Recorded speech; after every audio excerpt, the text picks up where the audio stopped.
go burn some daylight.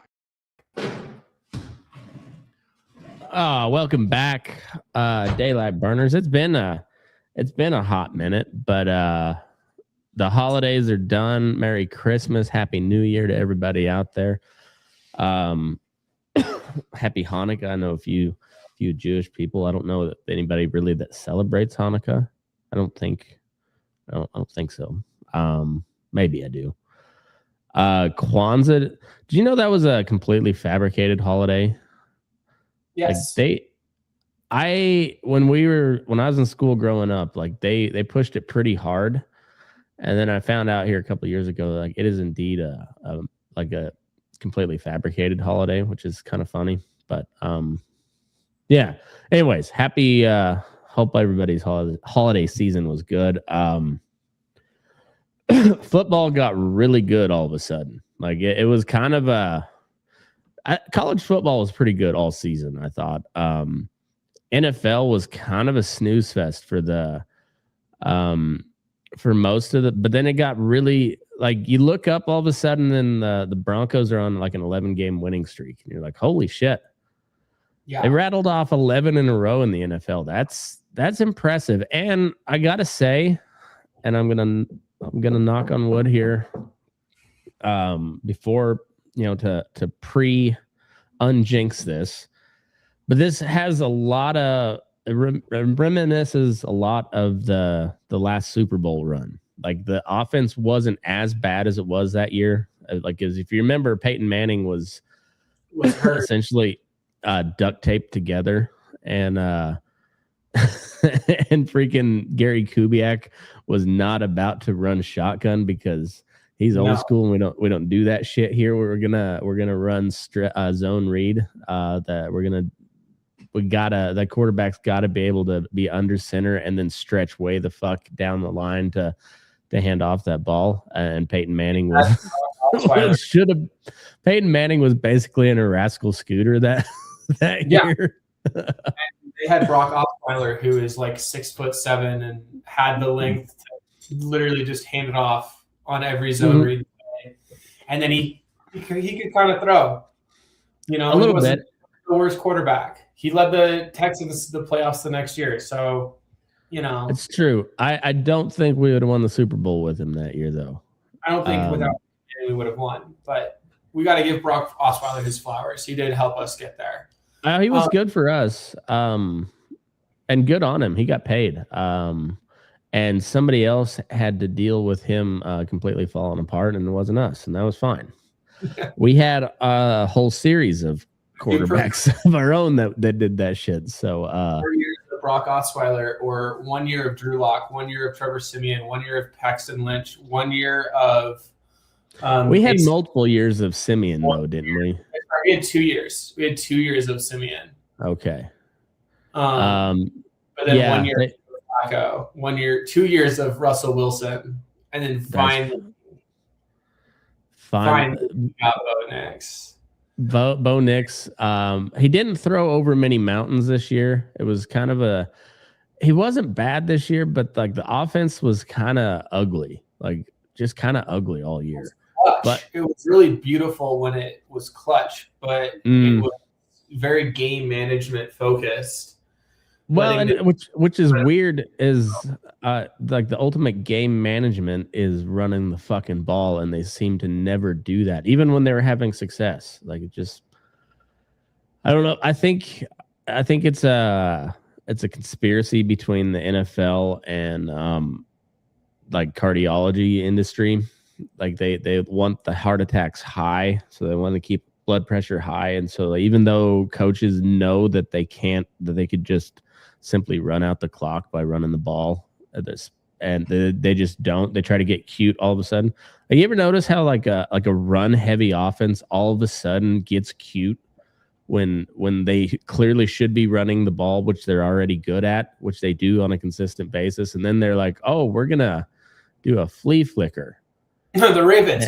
Sorry. Yeah. Yeah. It's on my throat. And you're just like, why did you do that? Or like the Seahawks in the Super Bowl when you have beast mode and you're first and goal on the 1, and you're going to throw. You don't just run him 4 times in a row. Like, he's bound to get in one of those. Like, probably the first try. and you throw it instead, and you're like, sometimes obvious really works. Like, it got you there. So just roll with it. I don't understand it. But and that's how the Broncos offense felt a lot of times this year. Like, I don't know. J.K. Dobbins was. They were expecting production while not allowing the pieces of production to do their jobs. Yeah, it was weird. Like, J.K. Dobbins would get in a rhythm, and then they just stop handing him the ball. You're like, he was getting like 7-8 yards a pop, and you just like shut it down. Like, huh. And I mean, it does really make exciting football when you don't know if the Broncos, who are down 19-0 entering the 4th, are going to even score a point against Jackson Dart and the Giants, and then they win 33-32. Yeah, that was wild. Like, the Broncos were the most exciting thing this season, and it wasn't because they were playing good football. It's because they were really good at playing bad football. And sometimes that'll win you games. And they played some really good football, like against the Giants in the 4th quarter. But for 45 minutes, they played the kind of football I would associate with an elementary school team. Right. The defense was elite all year. That defense was humming. Vance Joseph is a terrible head coach, but he's a pretty damn good defensive coordinator. And we got some guys. Nick Bonito is an animal. Zach Allen is a fucking animal. Patrick Surtain just plays on God mode all the time. It's that defense is stupid. Number 1 seed in the AFC, home field throughout the playoffs, first round bye. I like where the Broncos are sitting. Do you think that field advantage? Do you think that first seed is warranted? Do you think we deserve it? It doesn't feel like it, but the numbers are what they are. New England looks like a wagon, though. New England looks really good. There's weeks when Buffalo looks like they can beat the world, and then other weeks not so much at all. Josh Allen is an absolute beast. I'm not sure that he ever wins a Super Bowl, and that makes me sad. I wonder if Josh Allen, I don't think he's going to leave Buffalo. I don't see him leaving Buffalo. I hope he don't, honestly. There's not enough. There's not enough like one team players throughout all of sports nowadays. You know, like there's, and I understand it, but it just makes it nice when you see somebody that's there their whole career. Like, you're like, I appreciate that. So he could be mayor of Buffalo tomorrow. that's without a question. So I way that he loses that if Ryan Fitzpatrick is running against him. Yeah, exactly. I still think he wins that, but that'd be a closer race than most people would think. I'm a huge Ryan Fitzpatrick fan. That guy was fun to watch. Even when he was terrible, he was fun to watch because he was slinging it. He was always fucking slinging it. So let me pop up scoreboard from last week because I caught most of it of the NFL. No, I guess Sunday we were at a wrestling tournament, so I missed most of the NFL week this week. But Panthers Bucks at the beginning of the year, you would have said the Buccaneers are going to blow the brakes off the Panthers. Panthers were stealthily a pretty good team. They ended at 8-9, but Panthers that's undefeated. Yeah. And they made they did make the playoffs, huh? Yeah. So the Bucks beat the Panthers and needed the Falcons to lose, and the Falcons beat the Saints. And so the That's Panthers so funny. made it into the playoffs, and the Bucks did not. But what's wild is that there is one division in the NFL where year in and year out, you can expect that there's a really good chance that there is a team with a losing record that's going to the playoffs. And that is always the NFC South. Yep. There's no other comparison. The AFC South is also hot garbage for the most part, but this year it was really solid. There's usually one wagon in the AFC South, like, and maybe not like league wide wagon, but like enough of a wagon to carry the South. Yeah. But the like NFC enough, like usually for like 10 wins. Yeah. NFC South is always just there's some stank on that division. It just not a good stank. A 17th game, I'm not going to be playing in that, actually. So sorry, but we will not be joining you. Yeah, well, and it's the Southeast too, so it's Carolina, Panhandle, Florida, New Orleans. Who's the other NFC South? Atlanta. Yeah, so it's just hot and muggy. Just like that whole, you just say NFC South and you just smell stale sweat. Just you hear hot SEC, sweat. You smell good food on the grill. You can taste. You can almost taste the beer or whatever Sazerac you're drinking. You hear NFC South. It's like the SEC is all the good parts of the South.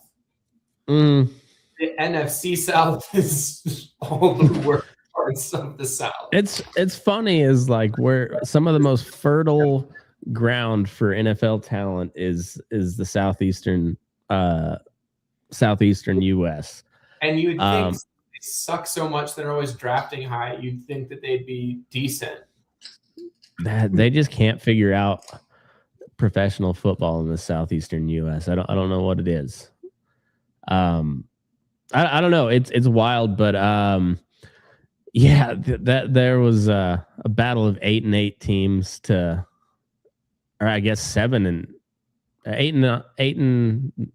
team and a 7-8 team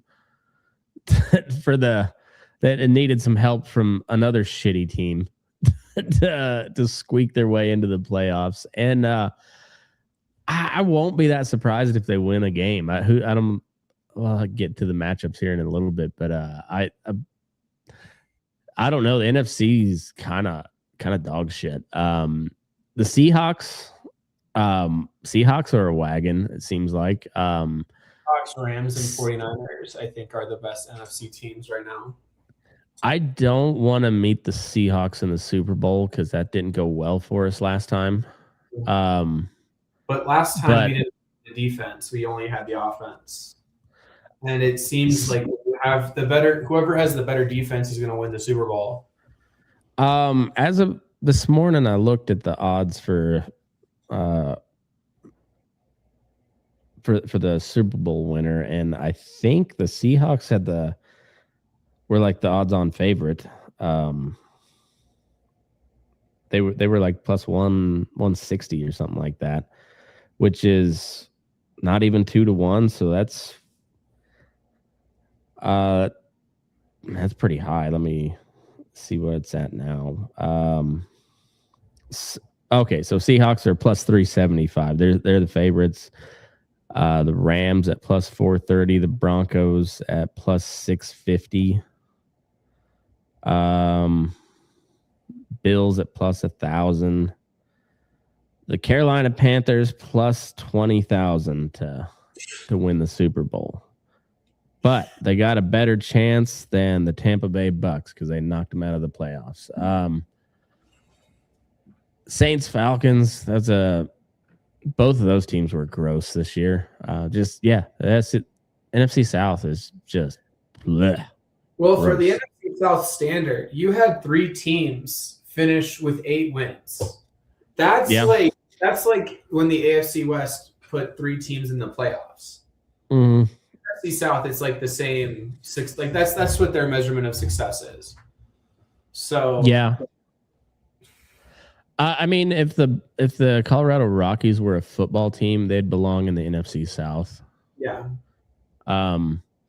The Browns and the Bengals, who cares? But Miles Garrett broke the sack record, though. That dude's an animal. I just wonder how many rings he'd have if he played on any other team. I wonder, but I mean, we thought Vaughn wasn't ever going to win one either. But and so he won too, because he won one with the Rams too, didn't he? Mm-hmm. I was hoping he'd win one with Buffalo, and because Von Miller's he's I fucking love that guy. Yeah, so congrats to Miles Garrett. It's kind of a weird one because now they added a game on, but a record's a record, and he broke it. So there you go. Packers Vikings. Did the Packers sit everybody? Yeah. I mean, honestly, Malik Willis might have just earned himself a contract with that game. Malik Willis looked okay when he played this year. Not honestly. A bad quarterback. It just really goes to show how dysfunctional Tennessee is. Yeah. Like they had a really good thing going with who it wasn't they had Tannehill. Well, it was Tannehill coach at the end of the 2010s, early 2020s. Right? They still had AJ Brown and Derrick Henry. Vrabel. That's what it was. Yeah. Mike Vrabel had a really solid thing going. He had 2 playoff appearances and then 1 rough year when it was developing a young quarterback. And then they're like, nope, sorry. And I kind of pissed me off, but I'm excited to see like where Malik Willis either he's going to stay in Green Bay. I don't think he's a starter, but I think he's a very serviceable backup. And especially he's right in the line of like Tyrod Taylor or Jacoby Brissett, kind of in that same type of mold where they can come in off the bench and be pretty damn good for a little bit. They never seem to be able to pull it together for an entire season, or they never have a chance to, it seems like, but they're always good off the bench. And it seemed like kind of what he was like. He's kind of coming into his own as like another dysfunction deal. Look at Sam Darnold. He was like kind of a laughing stock, being the number 1 overall with the Jets. Turns out kid's pretty good. Like he's slinging it up there in Seattle. Had a hell of a year. Last year was a fluke. Yeah. No. And and he had a rough exit last year in the playoffs, and he had a bad game. Don't get me wrong, he didn't play good, but he got harassed all fucking game. And so was it a bad game because he sucked? I don't think so. No, I was like that offensive line. And we saw that every time his offensive line played like shit. It's kind of like and Detroit's defense was humming last year, so like it was kind of just a perfect storm for him, and he had a really bad game, but so did everybody else on his side of the ball. So it was a combined shit the bed on that one. I don't think it was because he doesn't have what it takes. I think they ran into a buzzsaw and on the wrong end of it. Cowboys are a hot mess, and I'm here for it. I love that. The Giants, I don't know. I always kind of want to root for the Giants. They always have some guys that I really like, but like that, they're as a franchise, they're a mess. But they're easily the best of the New York franchises success wise. They're And that includes the Bills. The Bills have the best fan base and the most recent success, but Giants got a lot of Super Bowl rings, and the Jets have one, and the Bills have none. So, um, I don't know. And then they had they had the exciting whites roll in there for a hot minute, and then of course Cam Scatabo got hurt because he's trying to get hurt all the time. Yeah. But I think for a brick wall. Yeah, I think they got something cooking for as long as that those two can stay somewhat healthy. They got especially with Malik Neighbors up there as well. Like the Giants could be something going forward, but they're still that's a hot mess of a franchise though. The Jags. I'm kind of excited. Trevor Lawrence finally looks like he knows what he's doing. And right, are we gonna have to eat some words on Trevor Lawrence finally? Like, I've kind of always been high on him, except for this year where I was talking, some pretty big smack on the guy. Like, hey, he's finally had some up until this point, like he hadn't really, like last year was like his first full season that was like a consistent coaching year, and then they did not do well, and then Cohen, whatever, Andy something Cohen came in and really, I mean, it's the same thing with Ben Johnson in Chicago. Yeah, took a team that was struggling with a really talented quarterback and figured out how to make it all work. And he was like one of those lemon pickups, just like it looks like it's the truth, and then it just doesn't ever fucking run, and you're like, why doesn't this magnificent beast fucking run? And that's what it felt like with Trevor Lawrence there. Yeah. He's like he's literally sunshine from Remember the Titans, and he's just kind of, and not even that he was terrible, he was just like meh. Yeah, he had a game like where they came back against the Chargers, and then the next week, but in that first half he threw 5 interceptions. Right. Yeah, he was just kind of meh. Like it's like the verse about the lukewarm water spit you out of my mouth. That's how I feel about Trevor Lawrence's career up to this point. And I had a good year. The Jags were quietly a really good team. Broke the Broncos winning streak, and was right there for the number 1 overall seed. Did they end up getting a bye? I don't think they did they? I don't think they did. I don't think so, but we'll look at that here in a minute. But yeah, pretty good team. The Titans are awful. The Colts had everything going for them until they didn't. And I forgot how much I fucking hate Phillip Rivers. Seeing him come back and immediately start whining to the refs, I was just like, oh, this was a cool story until I remembered that fuck that guy. Just fuck that guy. It's so hard. I hate Phillip Rivers, but I don't hate him the same way that I hate Tom Brady. I hate Phillip Rivers the way that I would, I guess I would say that I would hate like Ben Roethlisberger. Or even Alex Smith. So no, I hate. I would. I wish harm, benign, but harm.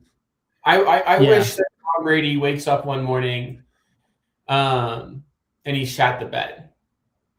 I would like Tom Brady to wake up one morning, and he takes a step out of bed and he eats shit. Like, fair enough. I want that kind of harm to befall Tom Brady. I don't wish harm upon Phillip Rivers. I do hope he wins every game, and I hope he never wins again. And I hope this is like why he doesn't get into the Hall of Fame, because fuck him, but I don't hate him the way that I hate Tom Brady. I kind of wish harm on Phillip Rivers, and I'm kind of ashamed about it because he seems to be off the football field a legitimately decent human being. But I hate him on the football field, and he's a rabbit. He was in our he is a rabbit, and he was in our division, so we saw him twice a year for a lot of years, and he was the whiniest bitch. And then he was always like, "Oh, I'm taking the high road because I don't cuss. God darn it, gall darn it." Yeah, no, you're a bitch. You are a fucking bitch. Can't stand him. Anyways, the Colts looked like a wagon until they didn't, and injuries got to him. But Danny Dimes was having a nice little resurgence there. That's in a player who I like, Trevor Lawrence. Mm-hmm. He has legitimate talent, or like Sam Darnold, maybe more than Trevor Lawrence. I think Trevor Lawrence is a better quarterback than both of them, but kind of more like Sam Darnold. Daniel, yeah, maybe. He wasn't as highly touted coming out of college though, because he was like Duke, wasn't he? Yeah, he went to Duke. Yeah, so he wasn't well known, I guess. Maybe he was highly touted by the draft experts, but like he wasn't well known. He wasn't a household name because he went to Duke, and most people don't know that Duke has a football team. The Bills, they finished 12-5. We got to put some Duke real fast. Their football team won the ACC this year. That's true. 7-5 record. The ACC is the NFC South of football, of college football. Maybe we'll never stop. The Bills, man, they started out the year hot. Man, when they lose, it's kind of rough. Like you're just like, what the fuck happened there? But Mahomes is out of the playoffs, so Josh Allen don't got to worry about that. Best chance. This is if he's gonna go on a run, this is the year. I don't think, unless they really do some revamping on that team, because I think they've got a lot of expiring contracts and stuff. And James Cook, as good as he was this year, he's an aging running back. So there's probably not a lot of. There might be some tread left on those tires still, but probably not a ton. I think they got as good a chance as anybody in the AFC to make it to the Super Bowl. I think they got as good a chance as anybody to win it, honestly. I don't know that they will. I don't know that they can, but I think they, on paper, they have the ability. I might put $5 on them. I think they're at 1,000 though, or plus 1,000. So that'd be $5 would pay out at 50. It's essentially 10-1. I might throw $5 on the Bills to win the Super Bowl, but I don't know. I don't think I buy them. And especially the Broncos being number 1 seed, I can't be really behind the Bills. Like I want them to do well until they come to Mile High Stadium and get their ass beat. But I'd rather them not make it that far. Right. I don't know if I could stomach it. You know, I'd be watching them, and I'm watching them, and I'd just be like, I love you guys so much, but if you die tonight, I won't feel bad, but I'll feel bad in the morning, and I don't want to have to feel guilty about you guys losing. So why don't you guys before, and then next year we can swap. We win the Super Bowl this year, and then Josh Allen can go win it. That'd be an awesome AFC championship. Bills at the Broncos and have like a 34-31 finish. Like, yeah, where, Bo Nix leads a touchdown drive with 12 seconds left to go, or whatever the fuck it was that Josh Allen had has already had to experience once in his career. I don't know. Mitch Trubisky had a perfect game according to Football Reference. Their metrics. Mitch Trubisky, if you want to slide over to their stats, I do want to talk about how well Mitch Trubisky played in this game against the Jets that was completely meaningless. I saw something, though. 22 of 29 for 259 and 4 tuds. Damn. That's what he was a former top 10 pick. Yes. Steelers, I think. I think he went to the Steelers no, first. it was the Bears. Bears, and then I'm not sure where he went to after that, but he was drafted by the Bears. Bears, and then the Steelers, because that's where I'm pretty sure he said the N-word, and that's why Myles Garrett took a swing at him with his no, that's Mason Rudolph. That's what it was Mason Rudolph who Myles Garrett almost impaled him with a blunt object. With his own helmet. Yeah. Apparently somebody on one of the old Steelers players had like said something on the podcast. Like, I honestly think Mason had it coming, saying what he said. And I'm like, oh. When your own team is like, yeah, I can let you get beat this shit out of you with a football helmet, you probably said something real bad. Could be. I don't know. I've heard it's kind of like the whole Trevor Bauer situation. Like, I've heard multiple sides of that story, and I don't know who to believe. And I don't. There's something about the guy's face I don't care for. Kind of the same way with Myles Garrett. I don't like. Dude's an absolute animal, but he's not a very lovable character. I've never really cared for him as a person, but talent wise, no doubt he's an all-timer. But I've never really cared for him as a person, so I don't know. I don't know how that situation went down. I do know that he went all sorts of ape shit though, and it was that had to have been terrifying for Mason Rudolph, because that's a large, very fast, athletic man, very strong. The weapon. Yeah. Mason Rudolph's helmet as the weapon.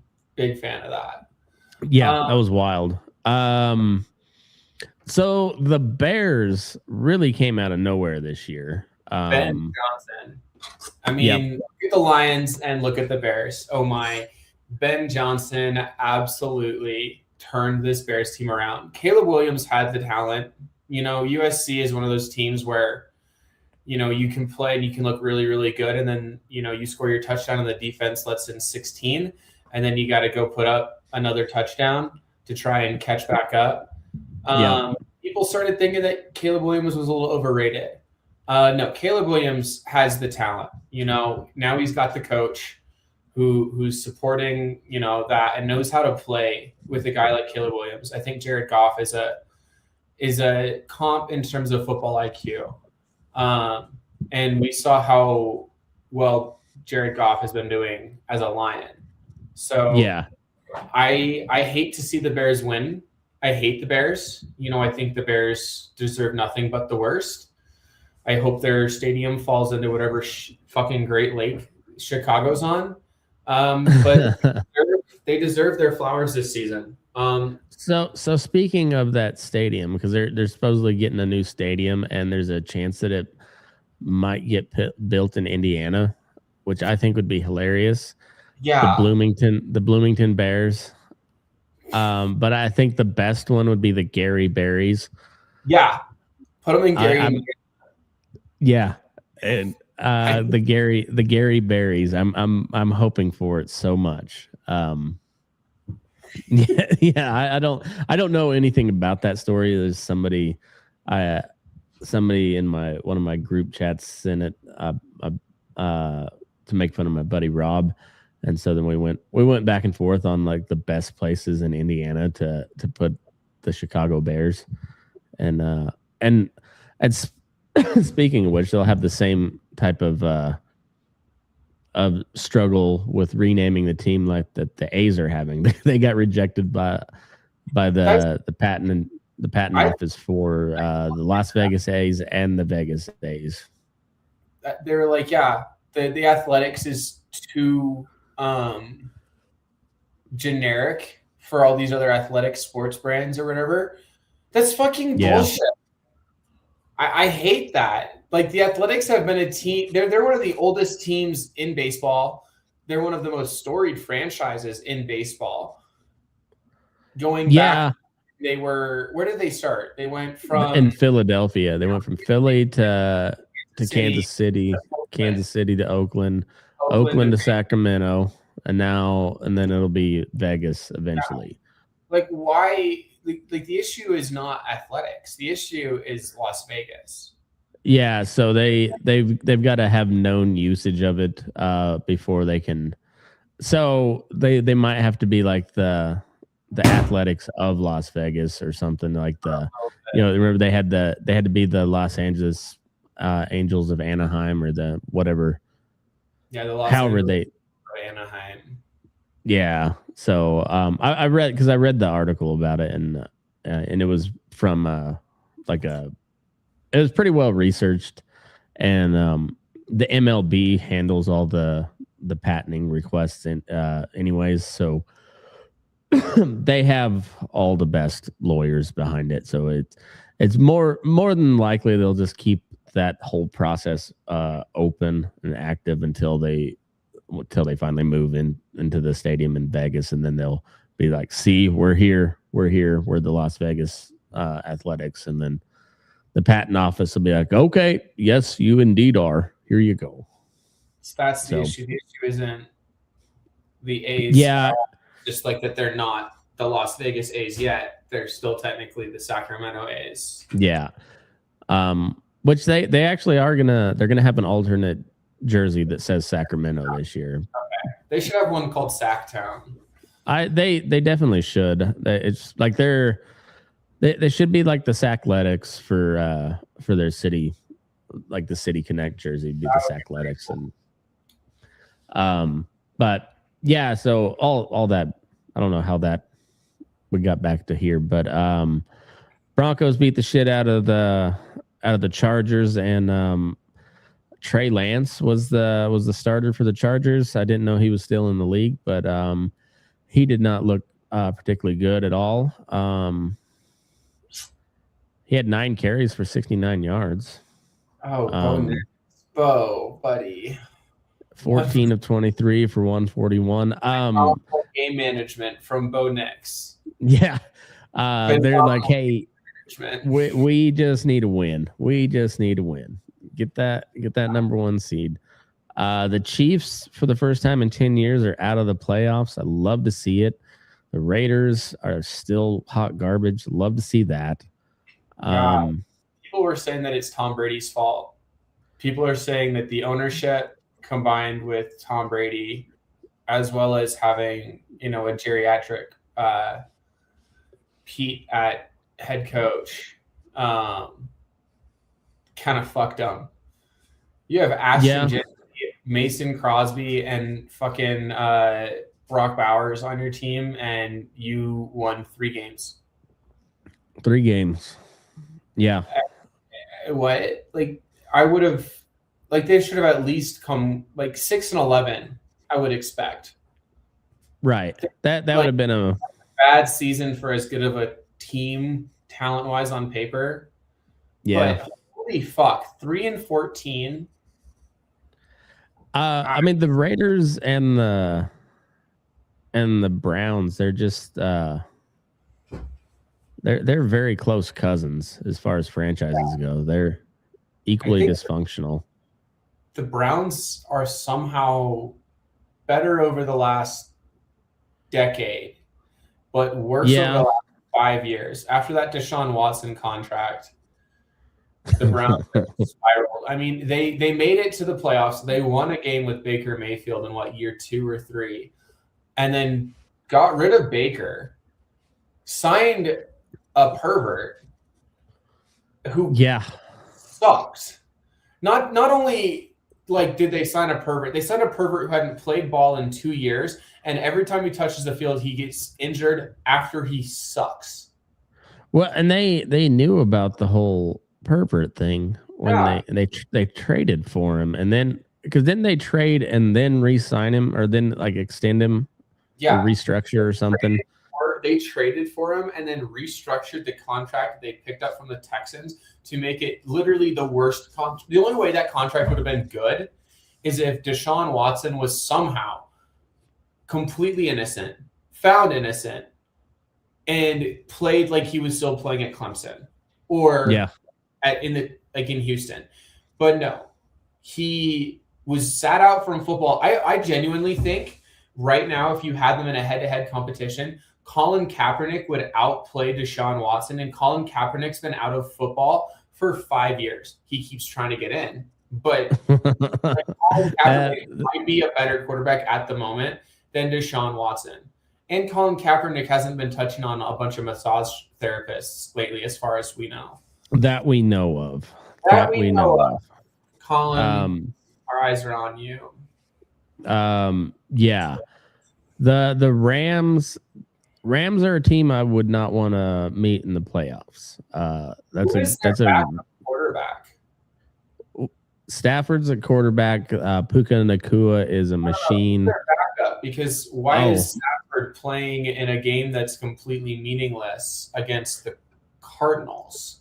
Well, because it was either 5 or 6 seed. That's right. They were playing for seeding. Yeah. Because, and I think there wasn't a chance that they won the division because the Seahawks I think only had 4 losses. Yeah, I think so. I think the Seahawks had the tiebreaker over them. Yeah, the Seahawks had the same record as the Broncos. Yeah, 14-3, and the Niners and the Rams both ended up at 12-5. So, yeah, it was strictly just for seeding. I don't think they had a shot at the division. I think last week was Rams Seahawks, wasn't it? Yes, and the Seahawks. So that was essentially for the division last week. So the Patriots, they're a wagon. Vrabel's got the boys humming. Drake May looks really good. The running back tandem there in New England is excellent. I hate to say it, but the Patriots are going to be around for a bit. It seems like they look like they're built like the Patriots of old. I hate Drake May. Why? I think that the worst part is that these Patriots are likable. This is a likable team in New England, because you could get as good as like Tom Brady and Bill Belichick were. Bill Belichick he's a character. Is he a likable guy? Oh, no, he's abrasive. Tom Brady? No. He's likable if you have no taste and maybe are also morally bankrupt and make out with your children. But, if you're from class, someone who's he's not making out. He was draining them of their lifeblood so he can stay young and beautiful. Okay, thank you. I apologize. Thank you for the but no, you're right. This is a likable New England team, and it's kind of like the Dodgers. I hate the Dodgers, but I really enjoyed that team. I love Freddie Freeman. I love Kike Hernandez. Fucking Yamamoto is a dog. We saw that in the playoffs, and you're like, all right, I wasn't really sure what my thoughts on Yamamoto were until the playoffs, and I was like, all right, that dude's a fucking winner. And Shohei, I'm just glad to be alive when that dude's playing ball, because he's insanely good. I don't have even Snell is in on the joke about his eyes looking like he's stoned all the time. He is, but he's also in on the joke, and I like it. So, they're a likable team, but still fuck them because they're Dodgers. I think more so. I think it would be with the Astros. I think if the Astros became a likable fuck the Astros cup, but exactly right. The Pats were the Astros of football. The Dodgers we hate them because we ate them. Kinda, yeah. Not so much because the Dodgers are a good team, but they're likable. The Astros were a good team, but they weren't very likable, and they cheated. And then they cheated. Yeah. Just like the Patriots. And so I think that's why it's so hard. It's like I have to like be an adult and be mature about looking at this Patriots team and not just writing them off because they're the Pats. And like also like they're a fun team to watch. They play good football. They don't, they're not just working on checkdowns. They're not, they don't have like an aura of evil around them. The way like they're not like Sith Lords. No, they're like because like the Belichick Patriots was just like a machine. It was like so like I don't follow soccer at all, but I remember when it was Germany Argentina in the World Cup final back in was like 2016 or something like that. It was in Brazil. I don't remember. 14. Yeah, so it was the one that was in Brazil, and it was Argentina, and so my boss at the time was from Argentina, and he was explaining like the Germans are just like the Germans always are, like very robotic, and it's like a mechanized soccer team as opposed to humans, and that's kind of how the Patriots were back during that dynasty. They were just like a machine. Just they took care of business. But Vrabel seems like he's got them on that, but there's like a fresh face to it. They're not. they don't seem like you said, like Sith Lords. That's a good way to put it. And I like that. The Eagles. Eagles could be dangerous in the playoffs. But I don't know. They don't have the aura they had last year. No, they're going to make it to the divisional and they're going to lose. But they're going to win. I think so too. Excuse me. I think the NFC is a little deeper than it was last year. And I think the Eagles are a little less deep than they were last year. Yeah, maybe so. Team, but they're not the same team that they were last year. No, they're a little flat compared to last year, and I think it's just I think it's years of kind of the same way the Chiefs had, were just years of repeated deep runs into the playoffs. Like the Bills haven't really suffered from that. Like they still put up really solid record this year, 12-5.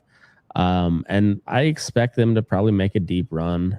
If not, I mean, like I said, they could definitely win the AFC, especially if somehow the Broncos lose at home and the Bills don't have to come through Mile High. They don't have to face the Broncos defense. The Bills, I think, should be the AFC favorite.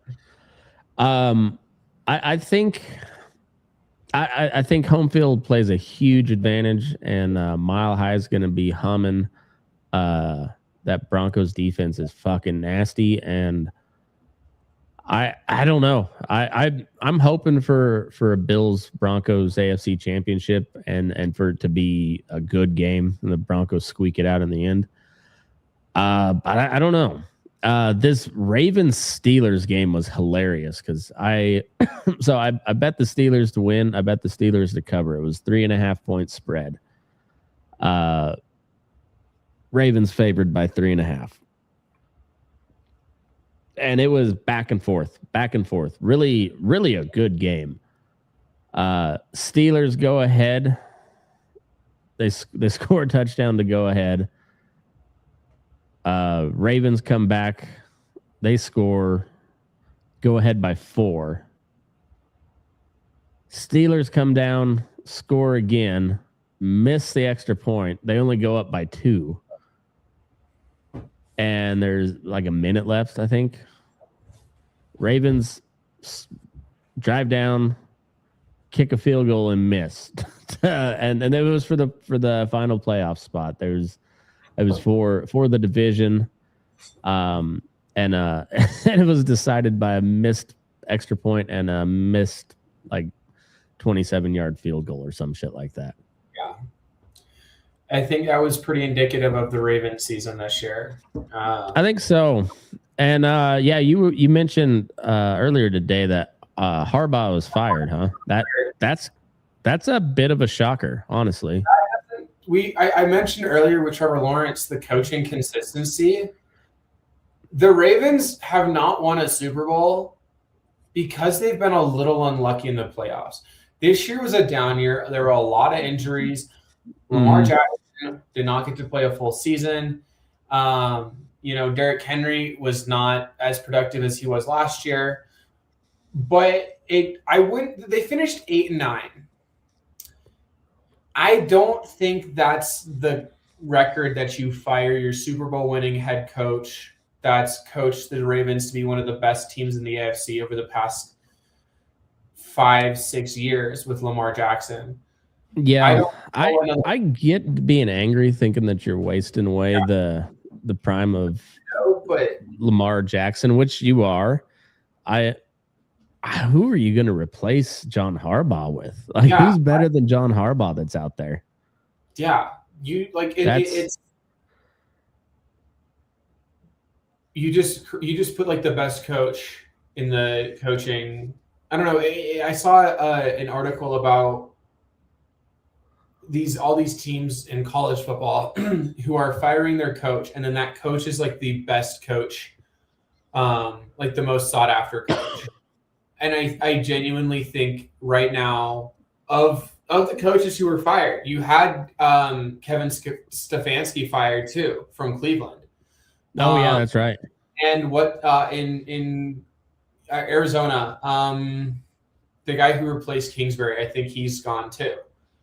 Of those three coaches, you've got one who had success, and then under a quarterback who has now won Super Bowl with another team, and is functionally one of the best non-top 5 like he might be a top 6 quarterback, top 10 quarterback for sure in Baker Mayfield, but he's no longer on the team. You've got a guy with in a quarterback in Kyler Murray who's phenomenal if you keep him away from his Xbox. But then you have John Harbaugh, who has proven time and time again that he can take good teams and make them great. He did that with Joe Flacco. He did that in the late aughts after taking over after the Ray Lewis era. I mean, you've seen like the dominance. If you talk about like the top 3 best teams in the AFC over the past 10 years, it's the Chiefs, the Ravens, and the Bills. Yep. And the Ravens have had as sustained success almost as long as the Chiefs. They just haven't had the Super Bowls. And it's really hard because you're competing. It's not like the NFC or the AFC was 15 years ago where you had to beat the Pats. And if you beat the Pats, you were in. Yeah. No. Right now you have to get through a gauntlet. The AFC has been a gauntlet. You have the Chiefs, you have the Bills, you have the Ravens, you have, for all intents and purposes, the Steelers, which is just functionally what like one of those industrial meat grinders or like scrap metal grinders. It's that if that was a team. It's right. I beat it, but it's gonna hurt. But the Ravens, like Harbaugh turned the Ravens into a flashier version of that. Yeah, because he essentially turned a team in a southern city, because Maryland's on the Mason-Dixon line. Yeah. And they've turned it into like a northeastern steel town type feel. Like, what do you think the Ravens? You put them on the same wavelength as Cincinnati and Pittsburgh and Cleveland, like those hard-nosed industrial cities. West but they're a coastal southern city. And they were the best at it. I think they still are, depending on who they bring in. I don't know. I don't see another coach that's available right now, or that they could lure away that could replace Harbaugh. Yeah, that's a weird one. I'd be Unique interested. style of football. It's not Steeler football. It's also not it's not Rams football. No, it's like a very unique combination that works because he has built his roster around the way he coaches and around like the way they play. Yeah. You're not gonna see success with somebody outside of maybe like a Mike Vrabel type or a Ben Johnson type guy who can really utilize Lamar Jackson and Derrick Henry on the offense, and mitigate, and let the air run through Zay Flowers and Mark Andrews. But there's like the defensive aspect too that you're now losing from John Harbaugh, because he's phenomenal both sides. He coaches both ways. Yeah. And now you've lost that. I think that was stupid. I think the Ravens are going to see that hurt them next season. And I think absolutely play a role in what free agents they're able to grab this offseason. If they're trying to reload and build depth, I think they're going to struggle with veterans, because unless they bring in somebody who can handle, or whose style is close enough and who can like create a new culture that builds off of Harbaugh's without like scrapping the entirety of what's already like the foundation that's already laid, you're not going to have a lot of vets who want to go play in Baltimore, because they're going to go get Nick Saban. I could see Nick Saban. I could also see Belichick making his coaching, like returning to the NFL because UNC, he tried to do his whole thing there and it didn't work because he tried to run UNC like the NFL. And the biggest difference between the NFL and college football is that one of them is played by kids, functionally kids, and the other is played by professional adult athletes who do this for men. Yeah, those are grown ass men out there. But these kids are still in college. Some of them like they might be in college to go to pro, but they're in college. They're not pro. You can treat a CFL team like this. You can treat whatever the spring league is called. You could treat players in that league like that. You cannot treat college players like they are full-grown adults and expect them to respond well. No, that's absolutely true. Belichick really made a great point. He created some really solid evidence for all those. Belichick wouldn't be anything without Brady arguers. And, maybe he wouldn't be. Brady created a culture that kind of worked around Bill Belichick despite everything. And, that could be it. I'd like to see Nick Saban, but I think he would go back to Alabama. He'd go back to Alabama and on national television on the SEC. Oh, no. On the weekly airing of Deep South on ESPN, they would interrupt it, and it would just be Kalen DeBoer with a bag over his head at the 50-yard line at Bryant Denny and Nick Saban pulling the trigger, ISIS style, and taking over. Playing Don't Stop Believing, be like just reenacting the last scene of Sopranos. Spoiler alert. 25 years later. But great show though. The Steelers have another Steelers season. They're in the playoffs. Mike Tomlin might be the best head coach ever. I'm a huge Tomlin fan. I'm not sure he's a real human, but I love him. He might be a robot, and he's figured out the algorithm that keeps his job. He also has like these folksy sayings that you're just like, what the fuck does that mean? But it's like, and he says it so confidently. I don't know. I'm a huge Mike Tomlin fan, if I wasn't a born and raised Colorado Denver Bronco fan, the Steelers would probably be my team. I just like how they play just a gross, disgusting, gritty style of football, and they always have, always will. I like that about them. I like the Ravens too. Like that's one of the best rivalries in professional football is Ravens Steelers. It's right up there with Chiefs Broncos.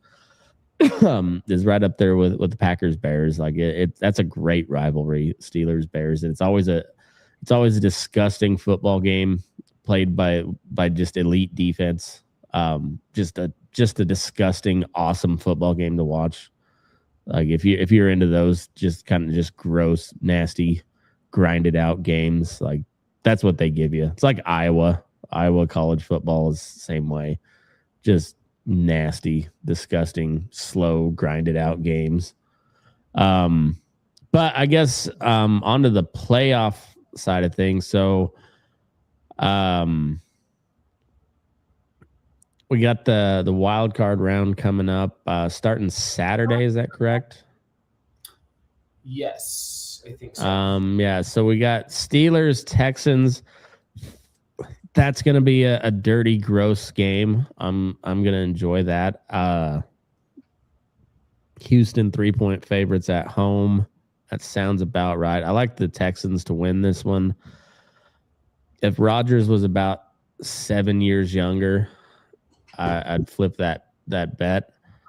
But I will say, Rodgers still can sling it. He threw some fucking darts. Some real FDRs, as Brandon Perna says. Yeah, I think it's weird. I do wonder. I've never done ayahuasca. But it makes me think of like those scary stories they tell you in the DARE programs about like shrooms, about the guys who take it and they never come down. Mm-hmm. I wonder if like he's just like in an eternal trip at this point, and like the only thing that like he's able to do while he's tripping is just throw bombs. He's in his own version of Groundhog Day. Yeah, exactly. Every day he has to wake up. It's like the opposite of Nikola Jokic. Yeah. Every day he has to wake up and get through the slog of being a human before he can go throw football. Yeah. Nikola Jokic has to get through the slog of playing basketball before he can go hang out with the horses. Yeah. Yeah. Now, and I think you're right about the Texans, though. I think it's going to be a Texans Broncos division. DeMeco Ryans is an excellent head coach. They really lucked out in Houston. He has really kind of come into his own and has really been able to take like a solid team with solid pieces and make it really cohesive. And like CJ Stroud had that breakout rookie year, like looked like he was gonna just set the world on fire. Came down to earth quite a bit last year, and this year he's been okay. Been injured some. I wouldn't say he's been like he hasn't lit the world on fire, but he's been okay. And the Texans have a really good defense. They really came on strong. They got good when it mattered. Like they came on strong at the end of the year.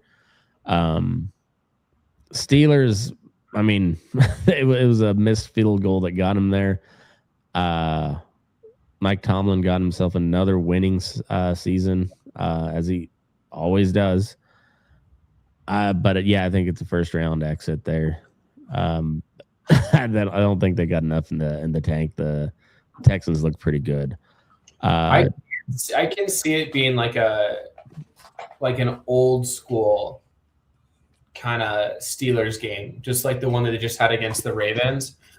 Where they lose it because CJ Stroud pulled some magic out of a hat and managed to get them in field goal position just in time, where nobody's mad at Tomlin, where there's no call for, Tomlin needs to go. No, they're like, oh, well, shit happens. We'll go be another 10-7 year next year, or 9-8, and we'll be in the playoffs. And yeah. Okay. I mean, when was the last time Tomlin had a losing outstanding season. Has he ever? I don't think he ever has. I don't think he ever has. Yeah, he's a machine. But yeah, I think it'll 3-point spreads seems about right. But I think the Texans pull it off at home. Jags at the Bills are. Why is that? That should be it'd be the Bills at the Jags. They got to go down to Duval. Yeah, and the Texans will be at. That changes things a little bit though. Being at Pittsburgh. Pittsburgh's a tough place to play. Probably be cold. Houston, that's an indoor stadium, isn't it? That's a dome. Yeah, Houston's got a dome. Yeah, so I have to look at the weather on that one, but I think I still like the Texans there. Texans are not a soft team. Like if that was the Dolphins, I'd give me the Steelers all day long. But the Texans, they're not D'Amico Ryans don't have a soft team. He's a defensive guy. So yeah, it changes it a little bit, but I still like the Texans. I think it's going to be a shootout. It's going to be an NFC shootout or AFC shootout where you get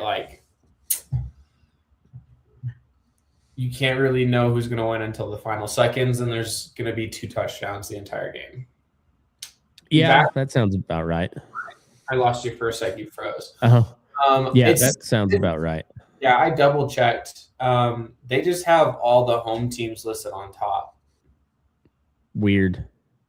Stupid. I don't know why that's. Why would you do that when you never do that in any? Yeah, I don't know. It's dumb. They did it on my co-ed softball team this year, and I was like, well, okay. But it was a lady that made it, so I was like, she's probably not aware of how this works. But now, it bugs me. Pittsburgh is supposed to be on Monday, high of 36, low of 30 with some wind. I don't know. I don't know what normal wind is for other people anymore. Yeah, you're in Wyoming. That's a different. The average wind in Laramie was 56. I had to drive between Cheyenne and Laramie today, and that was 65 winds with gusts up to 90. And that's not even like the windiest day we've had in the past 40 days. So yeah, I believe that. Is 10 to 15 mile an hour winds a lot? Who knows? Will it affect the Texans or the Steelers? Maybe. But it's going to be cold, which might affect the Texans more than anything, but it's not going to be there's like a chance of snow, but not anything real, at least according to the National Weather Service. So like I said, if that was the Dolphins play out. If that was the Dolphins there, or like the Cardinals or the Rams, maybe not the Rams so much, but like one of those like warm weather teams, particularly the Dolphins, so like they melt or like they crack in the cold. Like they cannot handle cold weather games. No, they cannot. Texans are not like that. So that it does change things a little bit, but I still like the Texans to get the road win there. Bills at the Jags. It's a 1.5 point spread. Buffalo being the favorite. I think the Bills pull it off, but the Jags have been playing really good ball this year, and the Jags tend to do pretty well in the playoffs. When they make it in, they typically win. The Bills have one way to win this game, and that is to outplay the Jags. Offensively, they're going to be able to keep up. But the only way the Bills are going to win this game is to ensure that Trevor Lawrence is shut down, or at least kept in check to the point that he cannot come back against Josh Allen. Very much the same way that Ole Miss beat Georgia. it's going to have to be, you're going to have to defensively contain Trevor Lawrence, Travis Etienne, and a very explosive and a very consistently productive Jaguars offense in order to outrace them early enough that late in the game, they don't have a chance. You got to be winning by 2-3 scores with less than 5 minutes left. You can't do anything like the Chargers did last season where you're up 28-3 or whatever it was at half, and then you shut down. You have to have consistent production in all 4 quarters, and you have to keep the Jags offense off the field. Yeah, they gotta get Cook, James Cook going early, and and just feed him. Get him and Josh Allen going on the ground. That'll open up the deep ball, which Allen is elite at. So, yeah, it's a simple plan, but Jags do have a pretty damn good defense too. So, Jags are a pretty good team, and like I said, like historically, they typically win a game or two in the playoffs when they get in. So, don't be surprised to see the Jags move on, but I like the Bills there. I think, I don't know if they make it to the Super Bowl, but I feel like Josh Allen's on a mission. He's if they don't make it, it won't be because of him. No. He's been just an absolute animal. Chargers at the Patriots.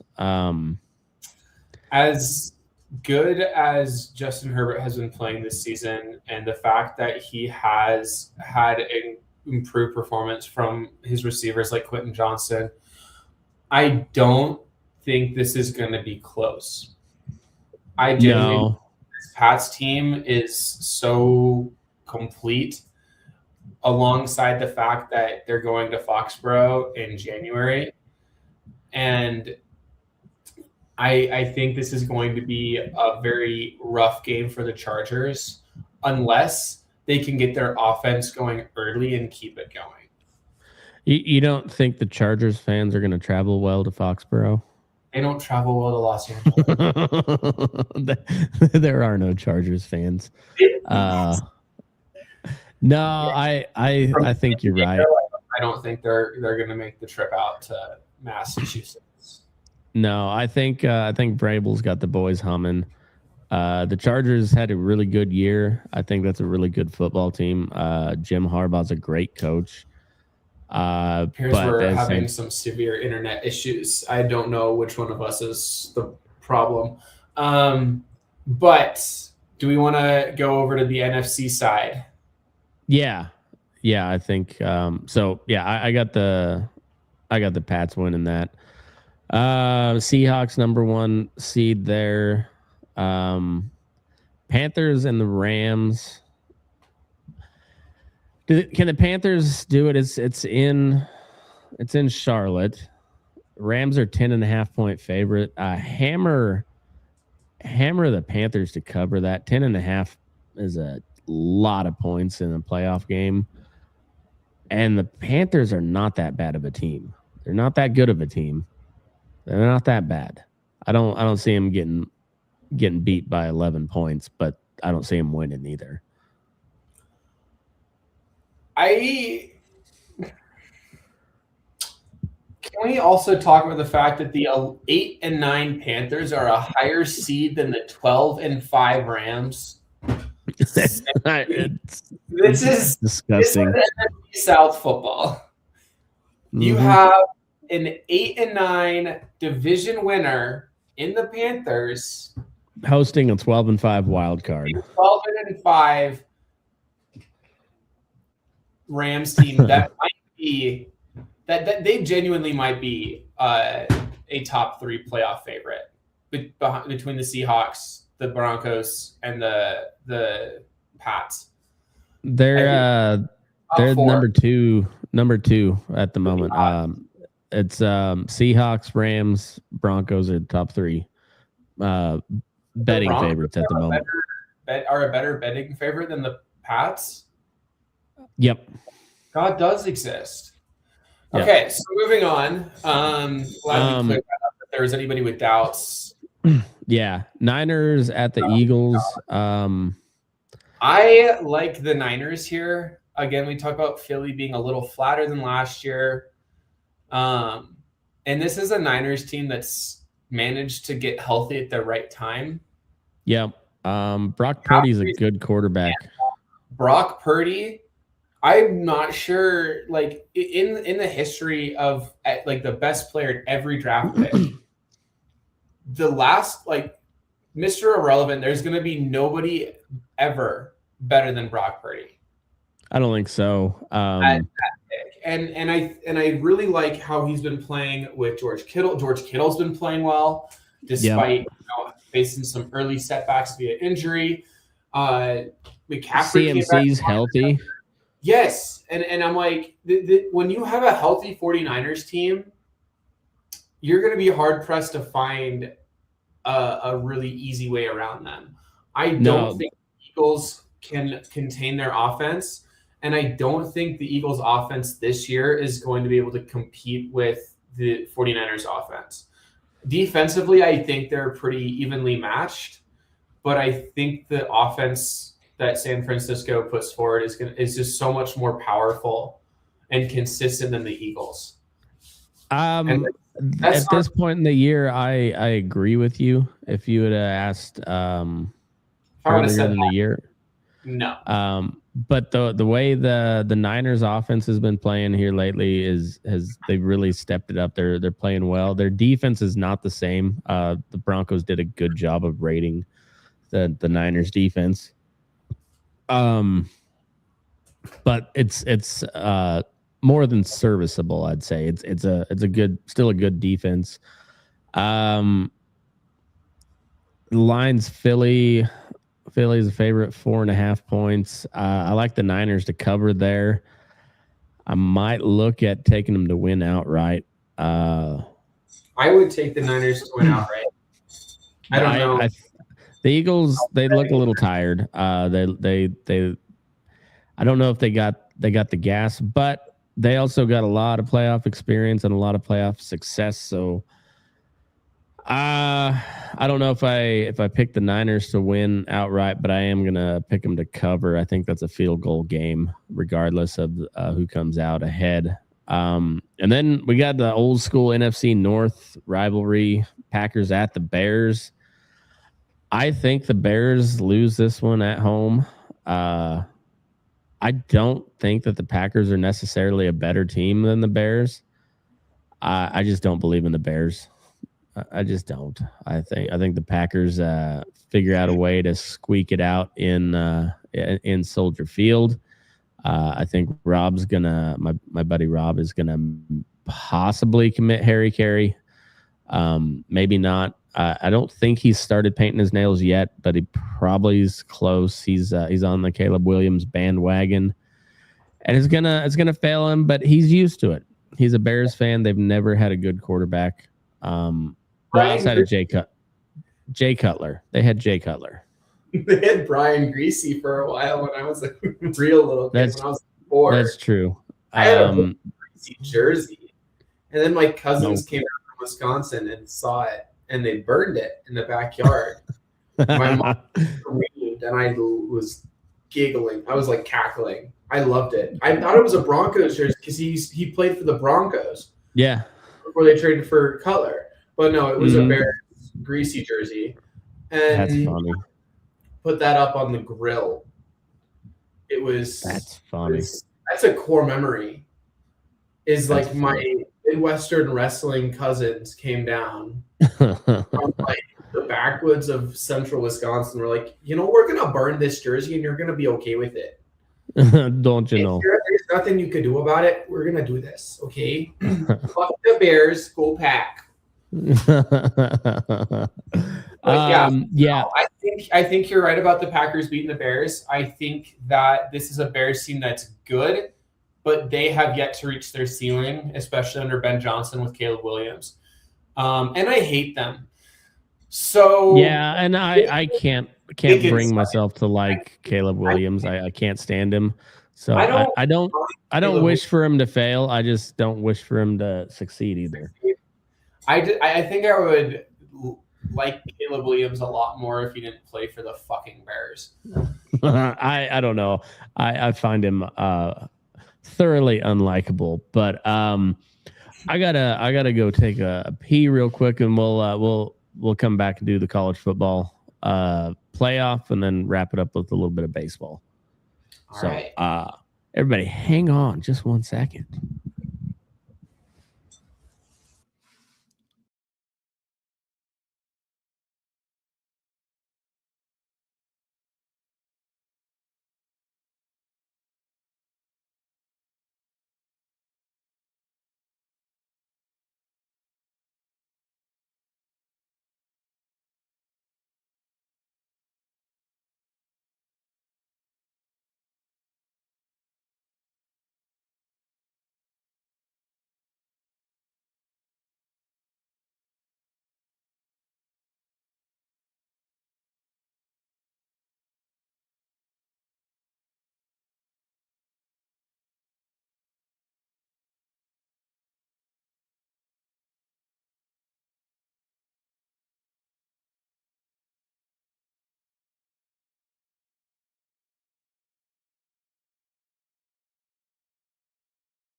All right, we're back. All right, so college football, I gotta say, I've got a lot of questions as to how it's going to look coming forward, because I think we witnessed the last dying gasp of the bowl system this year. We had major teams from major conferences just declining to go to any bowls. We had several teams with losing records playing in bowl games that, which is the first time, but it's the first time that we've had them playing in bowls because winning record teams or qualified teams decline. Right. And not just like you didn't just have like teams in the MAC or the Sun Belt declining bowl bids. You had Notre Dame, you had K-State, you had name not blue blood schools for K-State at least, but like, but they're a step below blue blood. They're in the conversation right after the blue bloods. Yeah, for sure. That color blood is. Yeah, I think I think we're going to see a shift towards a more FCS style playoff system with 24 teams. I don't know. I don't hate the bowl system because I think it does reward teams that otherwise wouldn't get the chance. It's fun.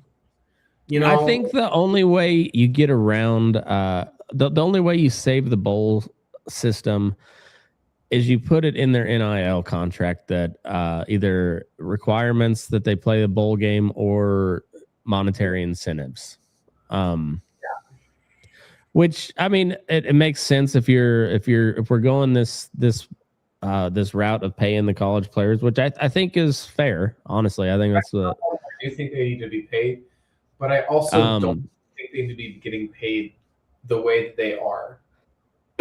Right. Well, and also I'm a fan. Like, as far as the product on the field, I've been thoroughly pleased with college football this year. Like, it's been fun to watch. Like, some of the best teams that I've ever seen have been put together, and it's the playoff games have been, for the most part, excellent. And even like JMU,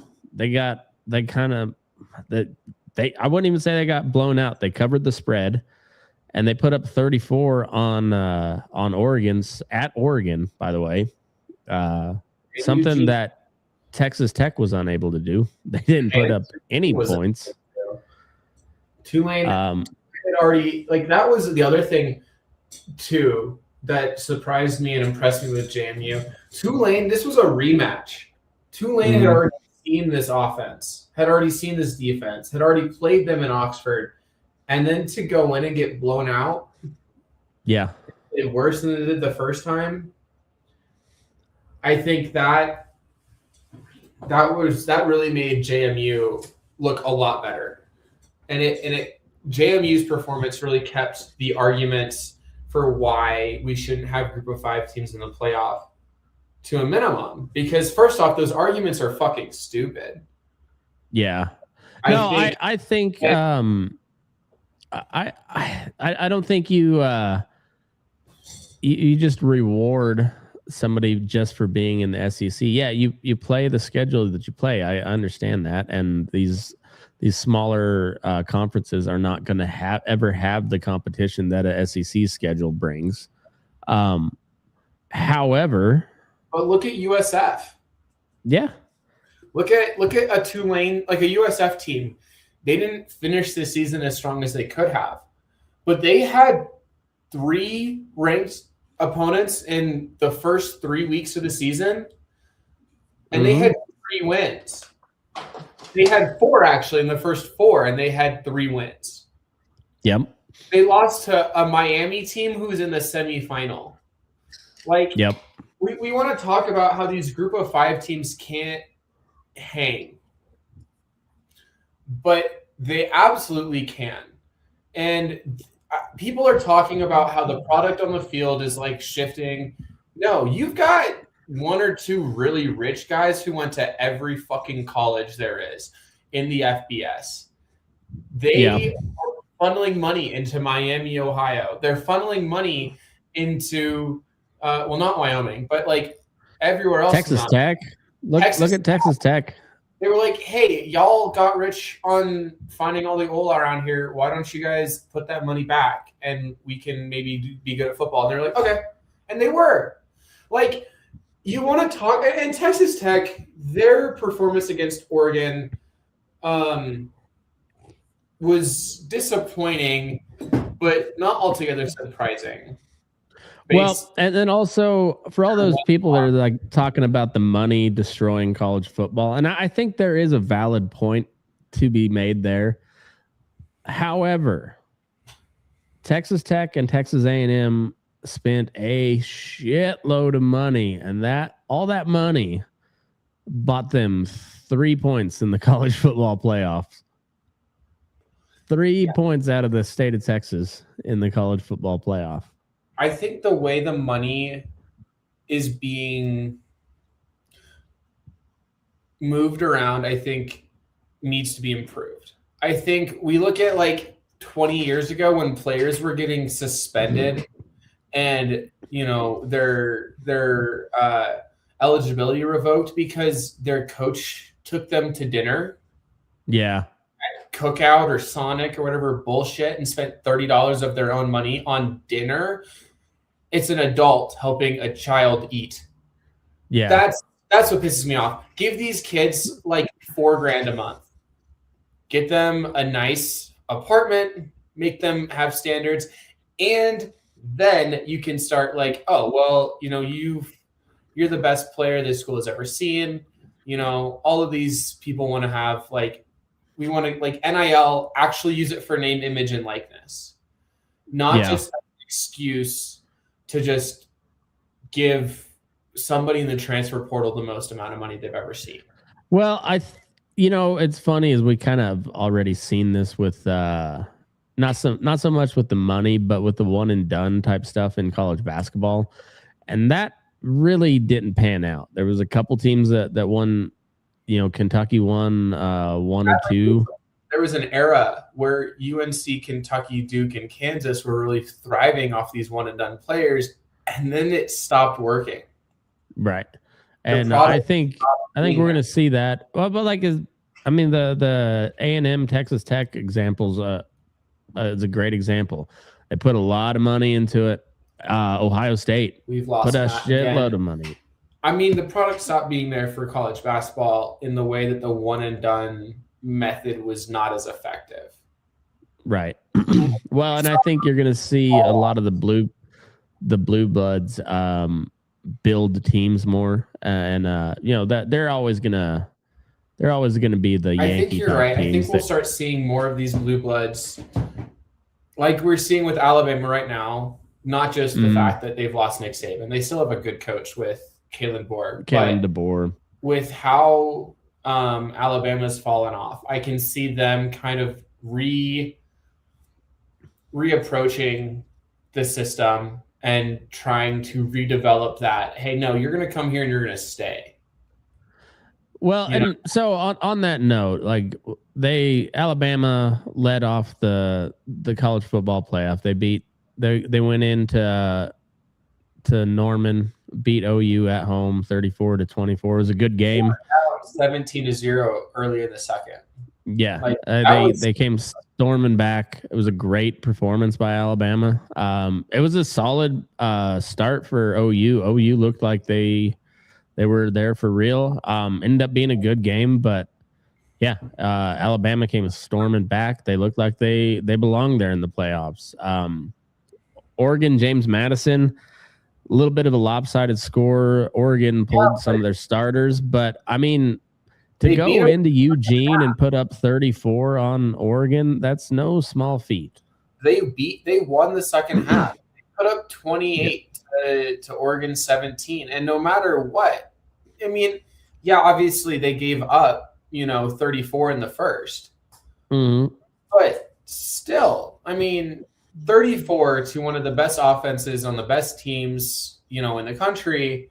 And then to put up 28 and figure your shit out and hold them despite, not playing their best. They were still playing their number one in the third. Yeah. Yeah, no, it was a fine performance by James Madison, I think. And that was good football. I like this Oregon team. They seem complete. I mean, they're complete enough that they could play their entire backup roster in the second half. Yeah. Now Oregon's a good football team. Yeah, Oregon's a good football team.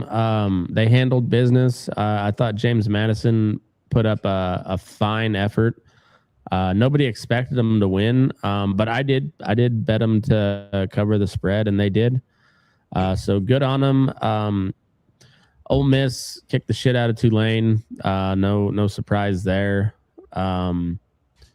Miami over. Well, this Tulane A&M team, I was incredibly disappointed in. They put up a worse fight in the playoff than they did against Ole Miss in the regular season, and that's kind of, you can't do that. You can't put up 10 points in a playoff game against arguably the most explosive offense in the playoff. And that's that Trinidad Chambliss kid is good. He's really good.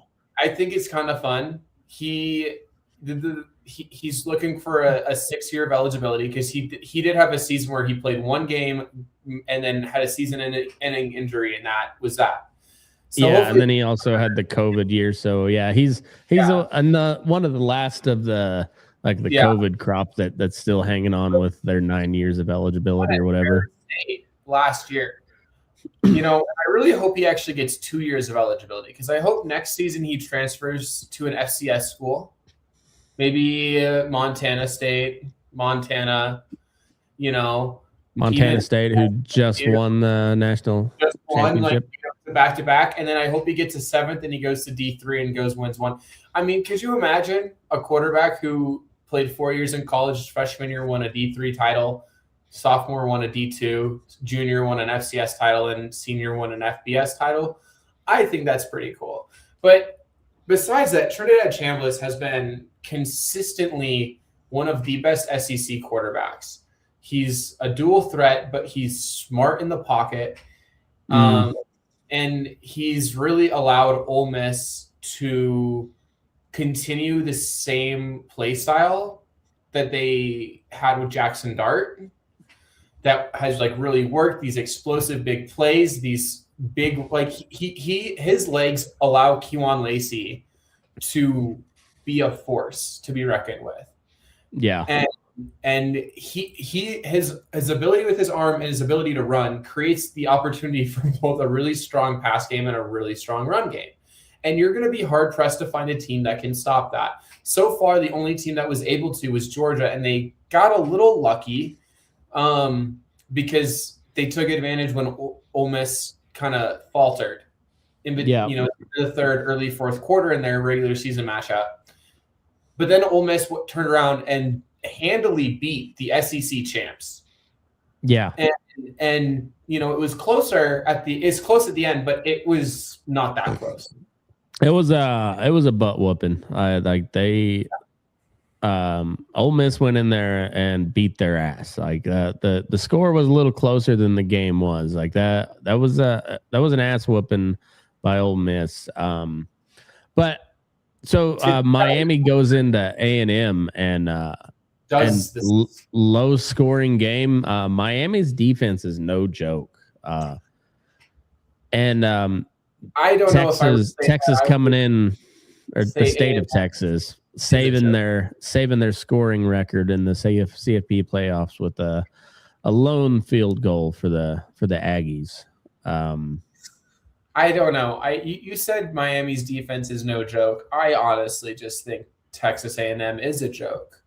Maybe this was bound to happen. It happened later than usual this year, but I was going to say, I treat A&M like Clemson before they went on their run, like where they were always almost there, it seemed like, and then it just fell apart. And this happened in the first round of the playoffs. So state of Texas is out again. And then Miami follows it up with a incredible performance in the Cotton Bowl against Ohio State.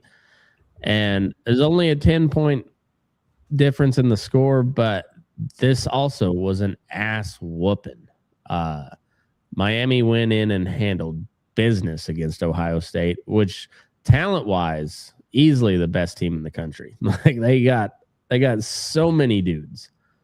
But like the two real challenges they had this year was Indiana in the Big Ten championship and then Miami, and they got handled both times.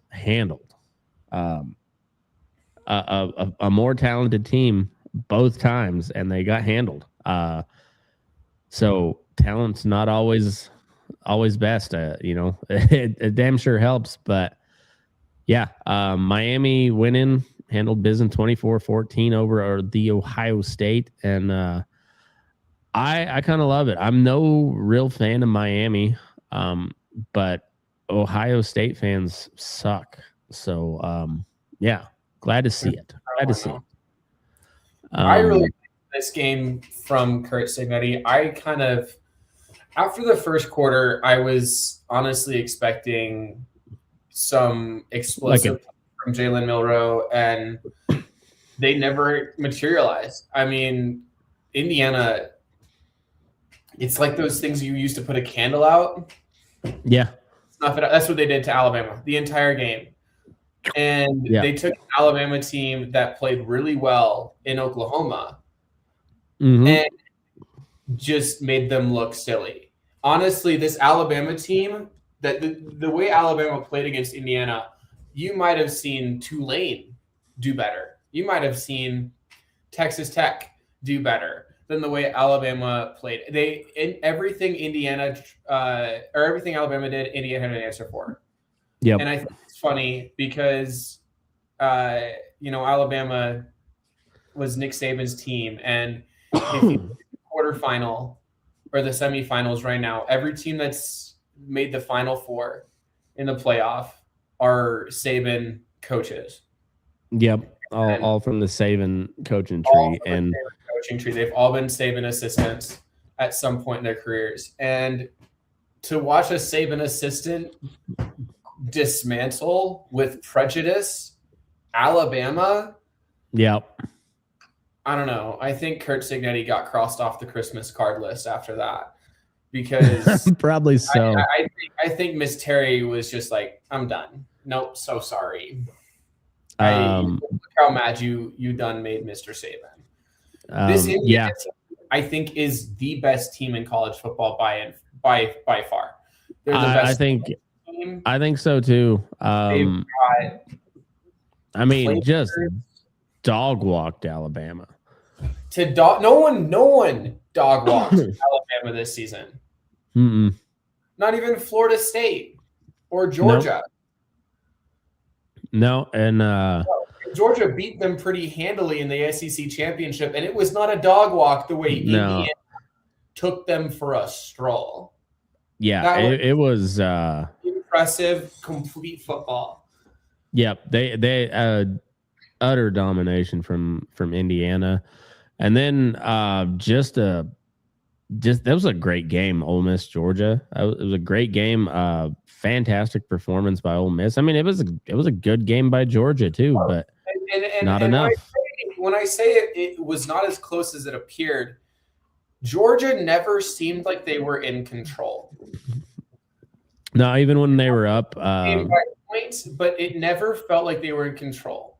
It felt like the reversal of the Ole Miss Georgia game in the regular season, where even though Ole Miss was up, it never felt like they were 100% in control. Offensively, Ole Miss played consistent football. They did their jobs. They got their points, and then on schedule. Their defense was holding a very good Georgia defense to little to nothing when they could. I mean, they gave up 3 scores in the second and then proceeded to give up 3 scores the rest of the game. Yep. And it was a solid performance by Ole Miss. Performance. Yeah. And it really muddied the picture because everybody thought Ole Miss was coming out swinging first round of the playoffs with Lane Kiffin being Lane Kiffin. I mean, everybody kind of saw that coming, but it's always a spectacular train wreck when it does happen. He's the best. He's like, I don't know if you ever watched The Addams Family, the old TV show. Oh, not the new one. Okay, well, the old one with Gomez Adams, he would always go and blow up trains. Mm-hmm. So excited about blowing up his model trains. And that's Lane Kiffin. Somebody outside of this metaphysical space loves the Lane train, but loves blowing it up even more. And I want to shake their hand. I can't wait till, when I'm like in my 60s to watch the documentary about Lane Kiffin, because that dude just ran through SEC sorority girls and football teams. You know how many hot yoga sessions I did with him in Oxford? Like he would go to hot yoga at Core Power downtown Oxford, and he would be there. I probably have done yoga with that man 4 or 5 times, and it was me, my sorority girl wife, and a bunch of other sorority girls, and Lane Kiffin. I believe that.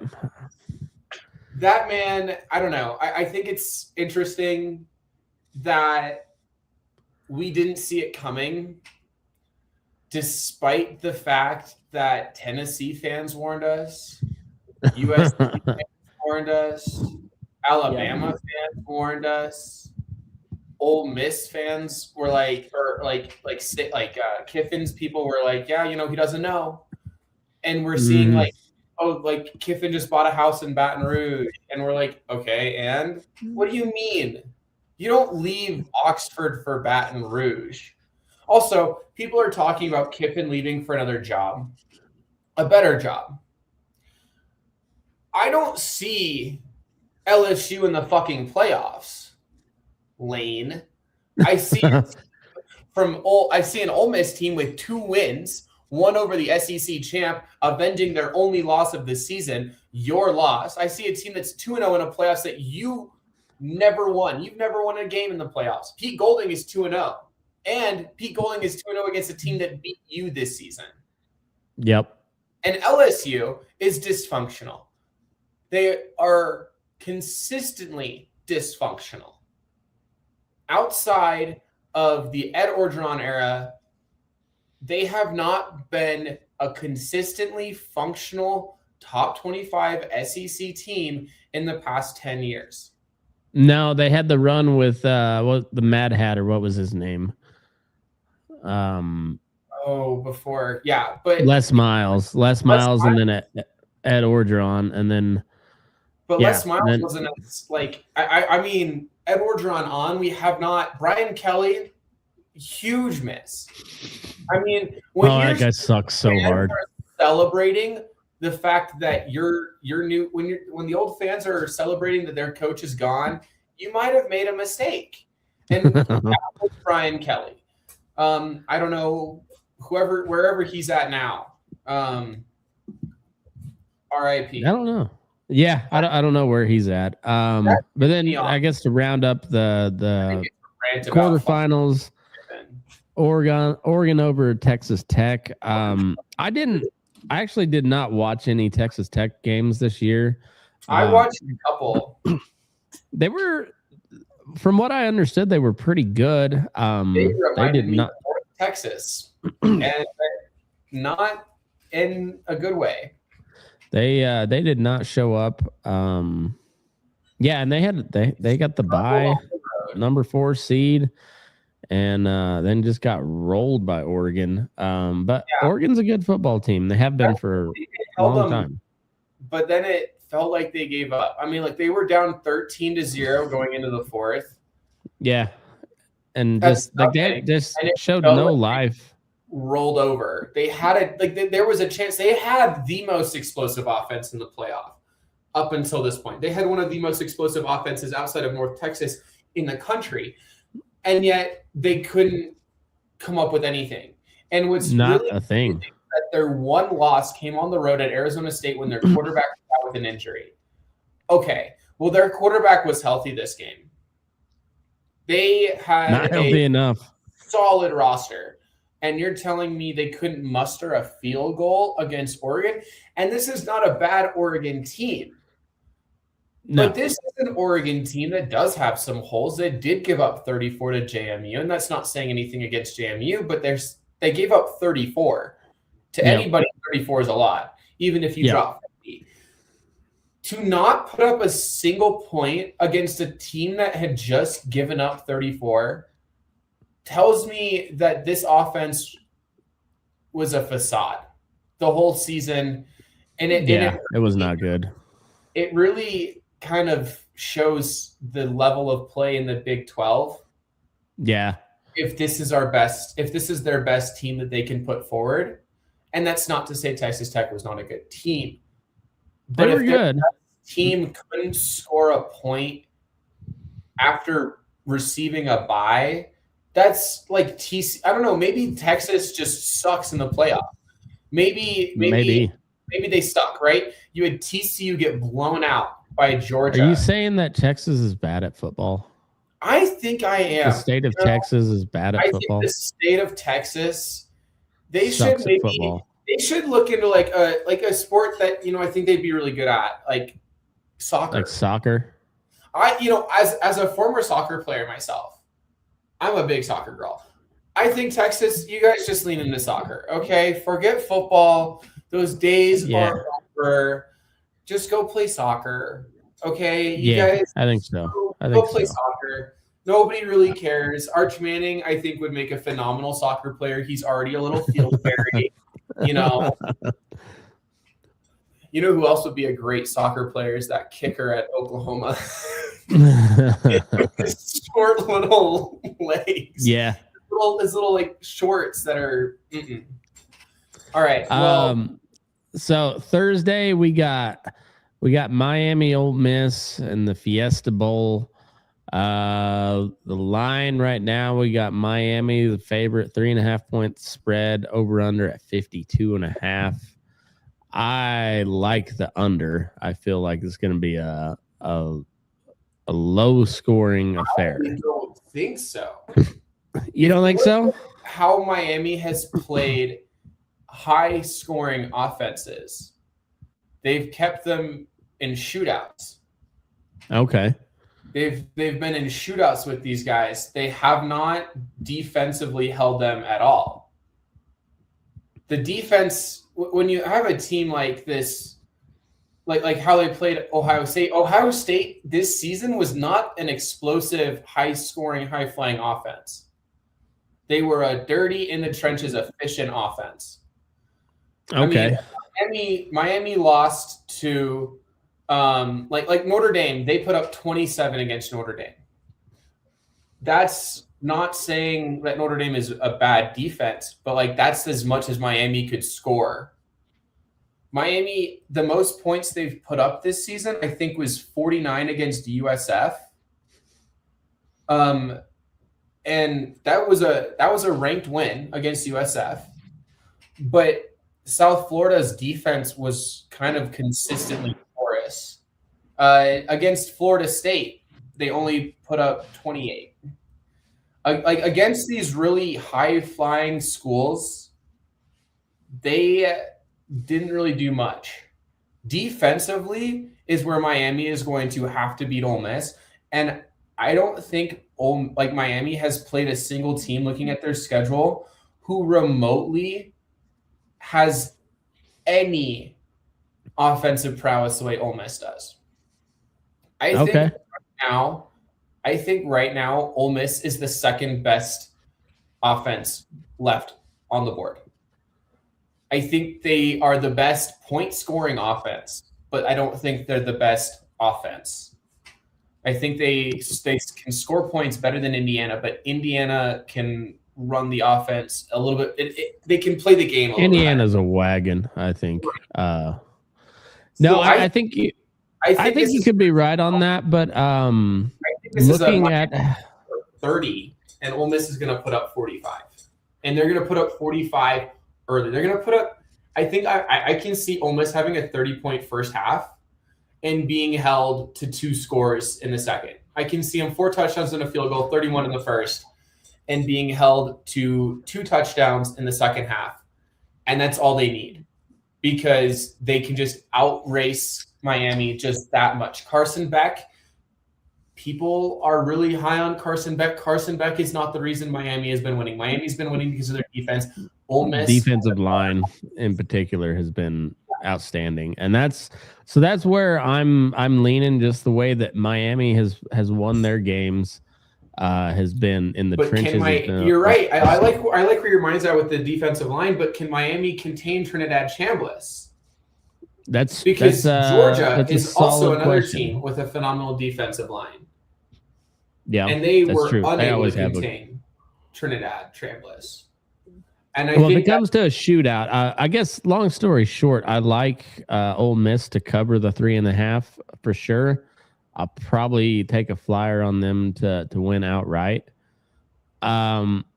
But I also kind of like the under. I think as we progress in this playoffs, it's getting to be more like NFL playoff football, where points don't come easy. Where it's just every yard counts, and even shitty defenses get real stingy in the playoffs. So that's kind of the game I'm looking at. But I won't be that surprised if it's also a shootout, which definitely does favor Ole Miss. If it comes to an old-fashioned shootout, I like Ole Miss for sure. And in that case, I like them winning, running away. I think the defense Ole Miss played was Georgia the entire time this season. Mm-hmm. They put up 35 and 39. Now, that's a solid point. Now LSU, not to rag on LSU all that much, when LSU and Ole Miss played, I mean, LSU's defense was not their problem this year. It was Garrett Nussmeier not playing up to the expectations. They put up 24 against LSU. Every single, and that's not a lot by Ole Miss standards. But if that was the best defense if the best defenses that they faced, they still put up 3+ scores, 4 or more scores in every single game against a top 3 defense. I mean, Miami is going to be any different. and I don't think Miami's offense holds up to Ole Miss's defense. I think Ole Miss's offense is going to have issues with Miami's defense, but not as many issues as Miami's offense is going to have with Ole Miss's defense, and that's what it's going to come down to. Okay. So you like Ole Miss to cover? You like them to win? I like them to win outright, and I'm trying to step back from the homer pick, but I do like them over Miami. If Ole Miss was playing Indiana, I would be saying I think Ole Miss might cover the spread because I'd expect the spread to be pretty large. And I'd say take the over, but I would not say take Ole Miss outright. I'm saying take Ole Miss outright because I do not believe Miami has the offense to compete with Ole Miss's defense the way that Ole Miss's offense can kind of go toe-to-toe with the Miami defense. And yeah, I think that's an accurate I think that's a good assessment, honestly.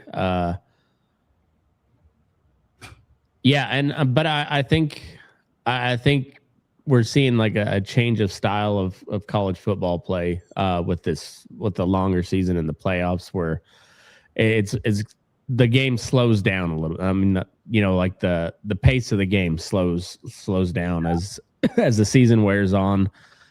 So I kind of like the under. I might tease that number up and then to say like a 58.5 and take the under. I feel like Ole Miss is going to score at least 30, and I feel like Miami is going to probably put up at least 3 touchdowns, maybe a field goal, maybe 4 touchdowns. Yeah. Say Miami could cover the spread. I mean, Ole Miss likes to win by like this much. They like to win by the skin of their teeth. Well, so Miami's favored, so I think yeah, I think Ole Miss, win or lose, I think it's gonna if they lose, it's not gonna be by more than 3. I don't think. I think if Ole Miss wins, it's gonna be by at least 7 points. If Miami wins, I think it's by a field goal.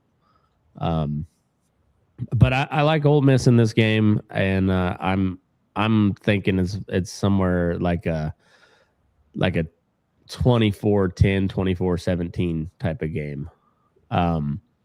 But like you see, you've watched way more Ole Miss football than I have, and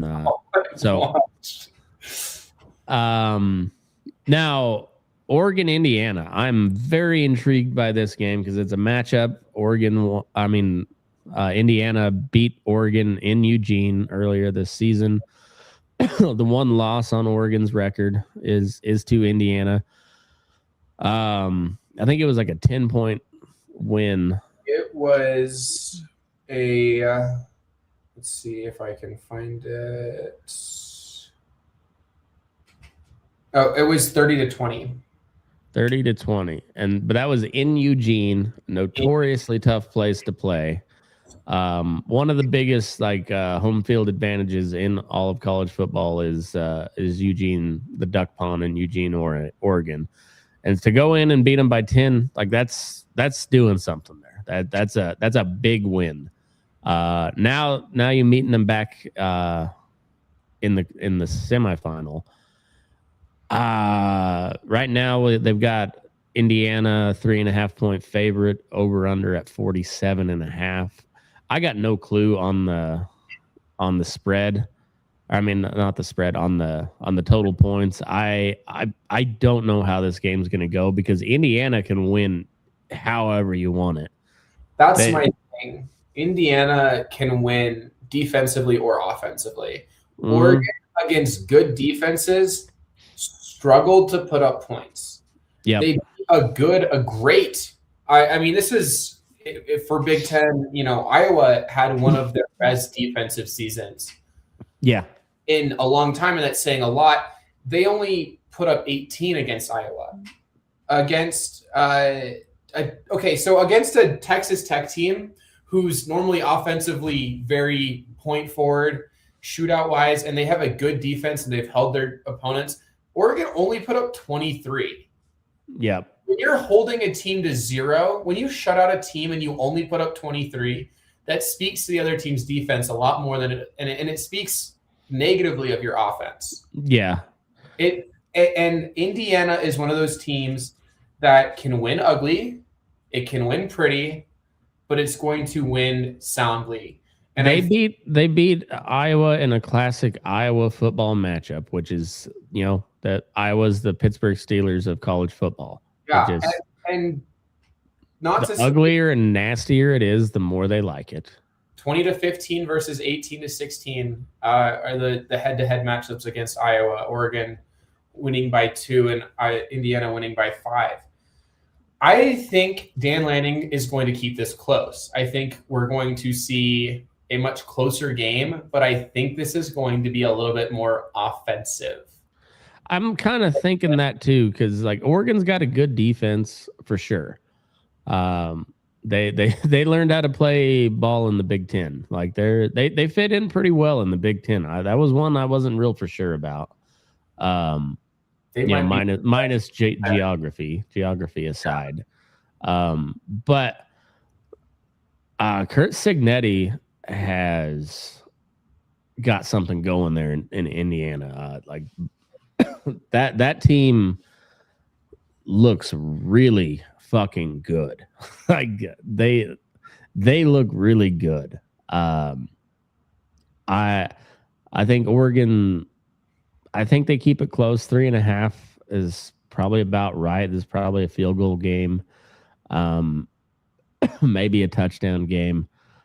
If I don't see Oregon winning it. I think a field goal game is their best, like their best outcome. I can see them needing a field goal, running out of timeouts, and not being able. I can see the Indiana defense making a couple key plays that keep them out of field goal range and end the game. Yeah. I think the best case scenario is, the Oregon loses by a field goal. I think more likely it's probably like a 10-point game. I don't think it's going to be a total blowout, but I think it's going to be 2 scores. In Indiana just looks like a wagon. They looked really, really good. People were talking about how this Indiana team was not going to be as good as this team they had last year, and they're significantly better. They are miles ahead, and that was a 12-win team. It was a really good team that they earned their way into the playoff, but they didn't really belong in the playoff last year. They earned a spot, but it was a fluky deal last year. I don't know if I would say that. I would say they earned their way into playoffs, but they weren't. Like, there's levels in the playoffs. Yeah. Right now, like, Ole Miss didn't make it last year, but they made it this year, and they're playing at that level. Oregon is playing at that level. Miami is playing at this level, and even teams like Ohio State, who kind of were not able to compete offensively with Miami, but that's not saying much. Like, that's like the level that Indiana needed to be playing at last year to compete. Yeah. And they weren't there. They made their way to the playoff. They earned the spot. They deserved every right to play. But were they at that level? No. And they figured that out, and they were like, okay, then what do we do to get there? And they got, the Mendoza brothers. They brought in a lot of their – they returned a lot of players. They went in the portal and – got good players, and they set themselves up for this season. Is it sustainable? Potentially. Cignetti extended. Cignetti's whole thing is sustainable.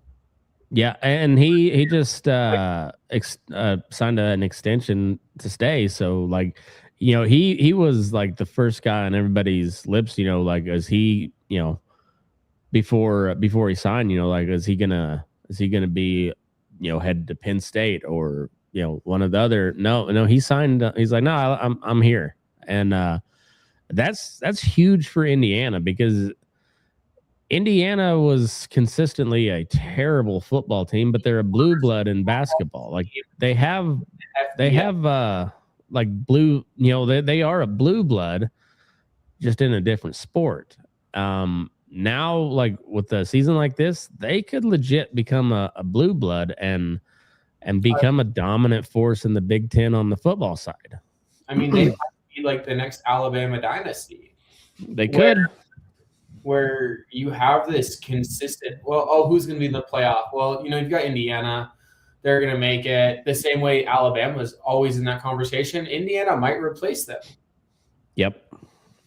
And I don't know. I like this Indiana team. I like the way they play football. It is everything that's good about Big Ten football and everything that's good about like Kurt Cignetti football.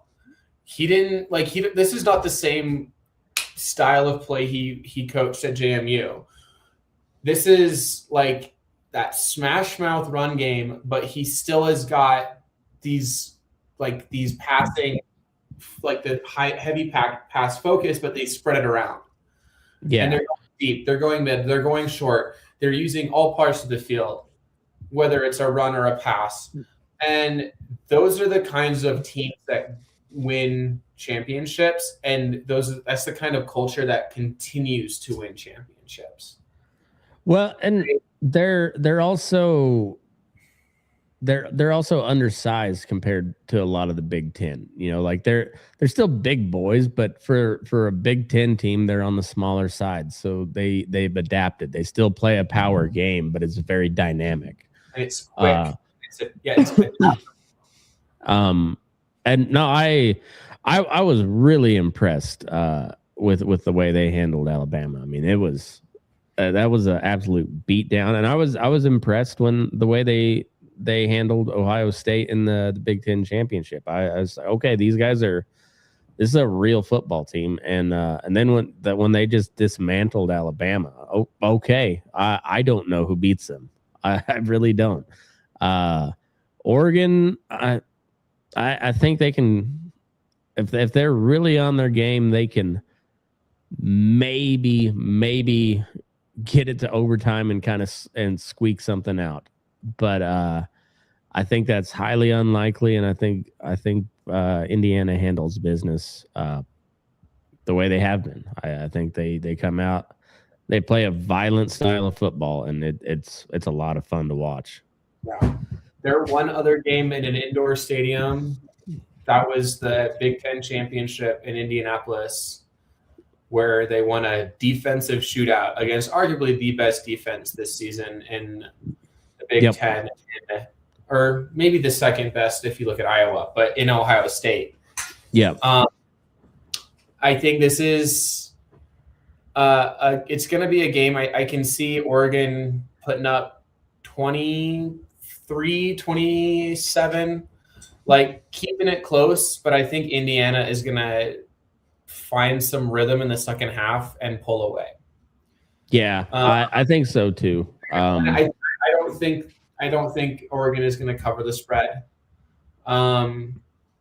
And that's not saying anything against Oregon. I think they're going to play better against this team than they did before, but I don't think that they are going to be able to contain the offense and also manage the defense, because against a team that does both so well, you really are going to have to play perfect football. And I don't think Oregon is going to be able to play perfect football.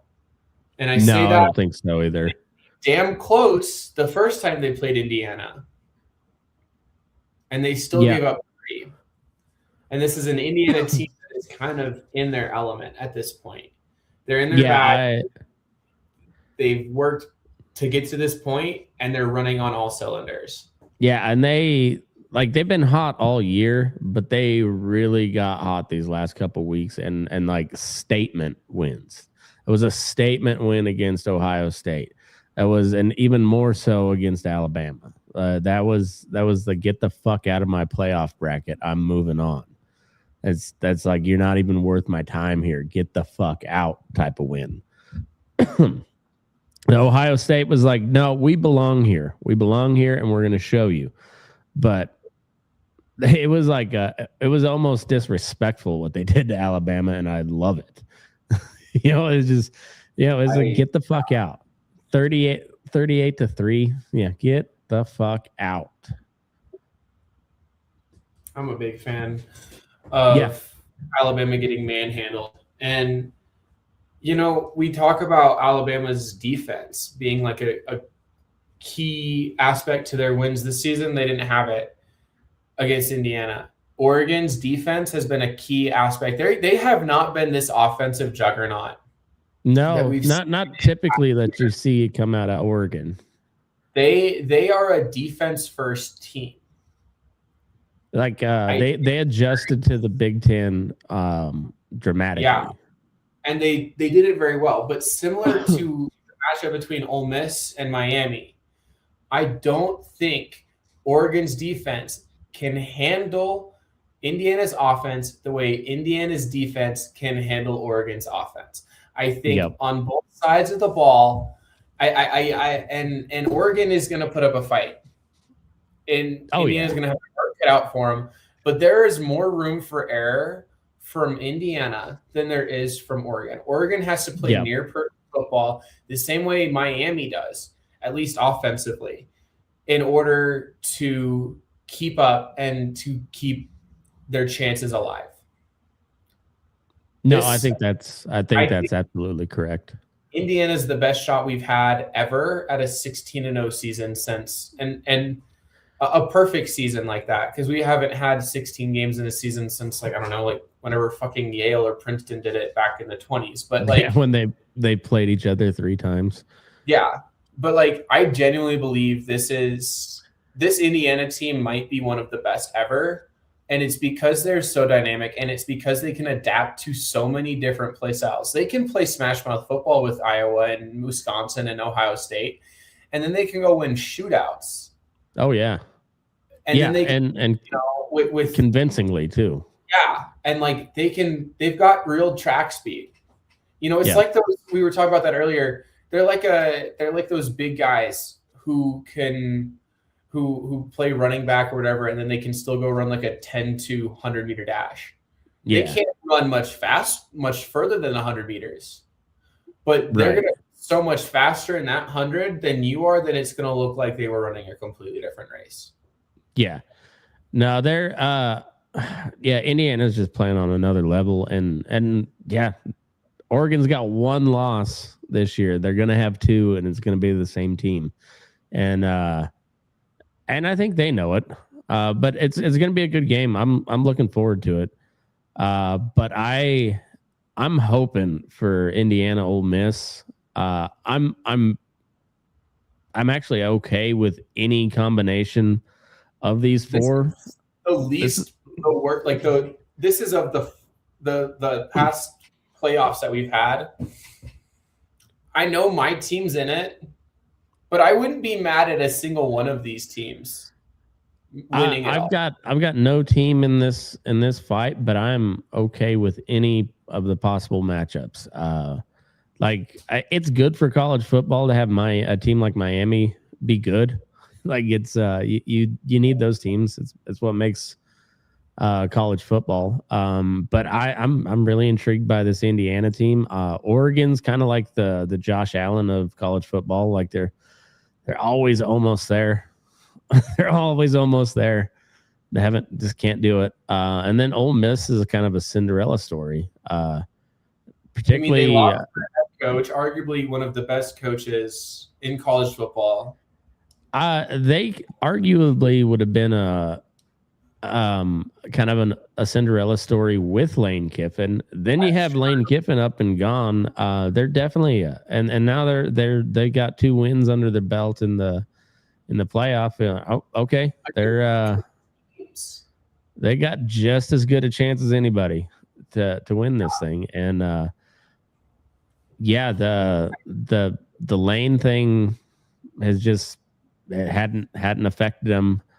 in the way I thought it would. I thought they would win that first game in the blowout, and then I was like, I don't know how it's going to look against Georgia. Like, are they going to run out of steam? You know, it's like the Tigers last year when they went on that magical run, and then just petered out at the end, like the Rockies when they made it to the series, and then just petered out at the end, just ran out of steam. And I was like, is that how Ole Miss is going to be? But no, they went out and put a whooping on Georgia.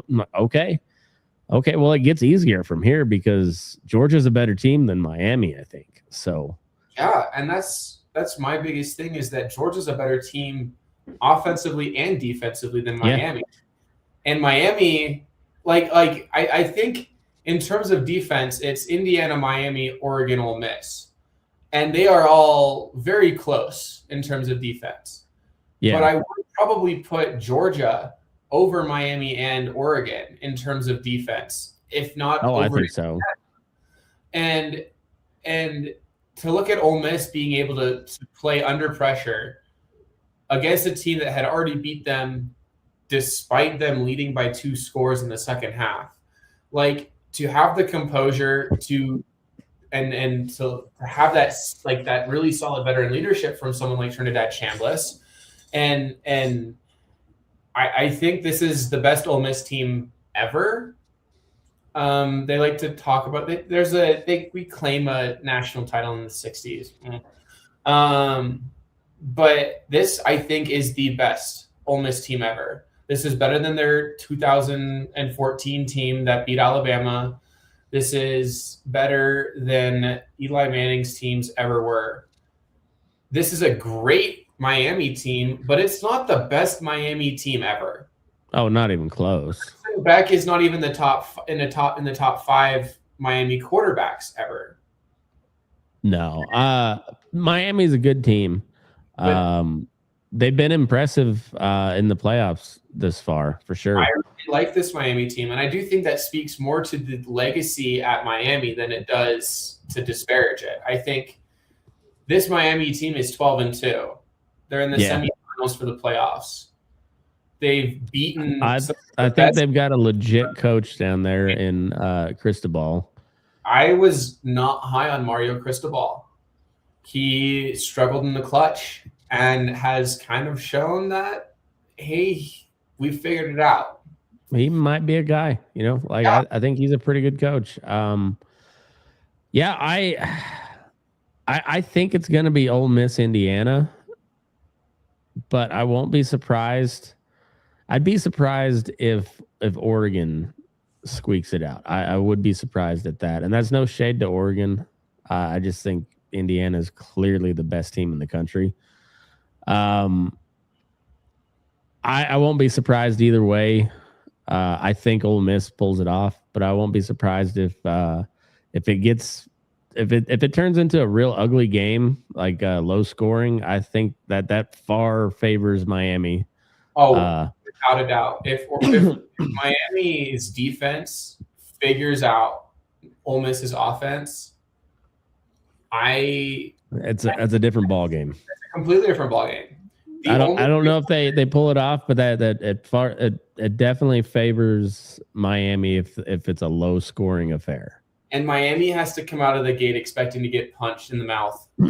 Yep. Often and frequently, like quickly and often, because that's Ole Miss football. And it's interesting because that's not how they played against Georgia.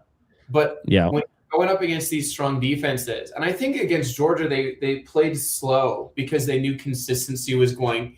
They couldn't be flashy because Georgia. Well, no, because Georgia just grinded out, and Georgia keep up offensively. Ole Miss had the lead going into the fourth quarter of the first game, and ended up letting it slip away. It didn't happen the second time around. And I think a big reason for that is that Ole Miss recognized that if they played it slow because Georgia offensively could keep up. Yeah, well, and they didn't give away possessions. They made if they didn't get points, they flipped the field. And they played good, solid football, disciplined football. and I was really impressed with them. So that being said, I think they're kind of on a mission, and it feels inevitable that we got Ole Miss, Indiana, and it's going to be like two Cinderella type stories. And I don't think anybody's stopping Indiana. I could be wrong, but they look really fucking good. I would like to see like a 49-45 shootout in the national championship game. Yeah. And I just like Trinidad Chambliss, I think should have been higher in the Heisman voting than he was because of what he's been able to do at Ole Miss. And I think you would see two of the best quarterbacks in college football right now, in Fernando Mendoza and Trinidad Chambliss. And I don't think that is the same matchup you get with Oregon and Miami. Carson, no, I don't think so either.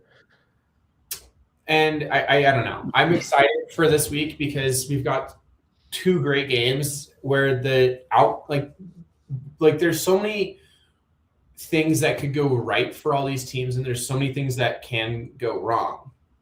Yeah. But I'm so excited to see what goes right for who and what goes right. And then on the NFL side, I mean, wild card weekend is always insanity. So it's going to be fun. We got two great games Thursday, Friday, and then Saturday, Sunday, we got the NFL playoffs, and still not as good as baseball, but it's pretty, as far as football goes, it doesn't get much better. Really exciting right now. I don't think I've been alive for a better NFL postseason and college football postseason. Yeah, it's exciting, and on the baseball end, there hadn't been a whole lot going on, and we've been at this for 2.5 hours. So let's hit that. We'll take a rain check on baseball and basketball. But yeah, I'm looking forward to all these games. But this college football semifinal is going to be really interesting. I think it's going to be really entertaining on both sides. So looking forward to it, and we'll try to get another one out next week. So yeah, you got anything else? No, watch these games. They're gonna be good. Yeah. The only thing I'm bummed about is that the Broncos don't get to play yet, but I know that's all right. I like playoffs at Mile High. So yeah. So no, I'm good. I think this is, hotty toddy, let's go Ole Miss. But honestly, this is probably the tightest semifinal that we've ever had in the history that we've had the playoffs since 2014. I don't think we've had a closer matchup. I haven't been this excited for the end of a college football season in quite some time. So I think regardless of Ole Miss being in the picture, I think that I would be excited. Yeah, because we just got to watch. It's fantastic football. I think something needs to happen with the bowl system, one way or the other. I think there's a way they can keep it part of college football, because I'd hate to see it go by the wayside. But they've got to find a way to make it meaningful. Otherwise, it turns into what it was this year, and I don't know. So, but that means that the playoffs so far, for all the kinks that they still got to get worked out, pretty damn good semifinal coming up. So, yeah, looking forward to that, and looking forward to talking about it next week. So thanks everybody for tuning in, and move your ass. We're burning daylight.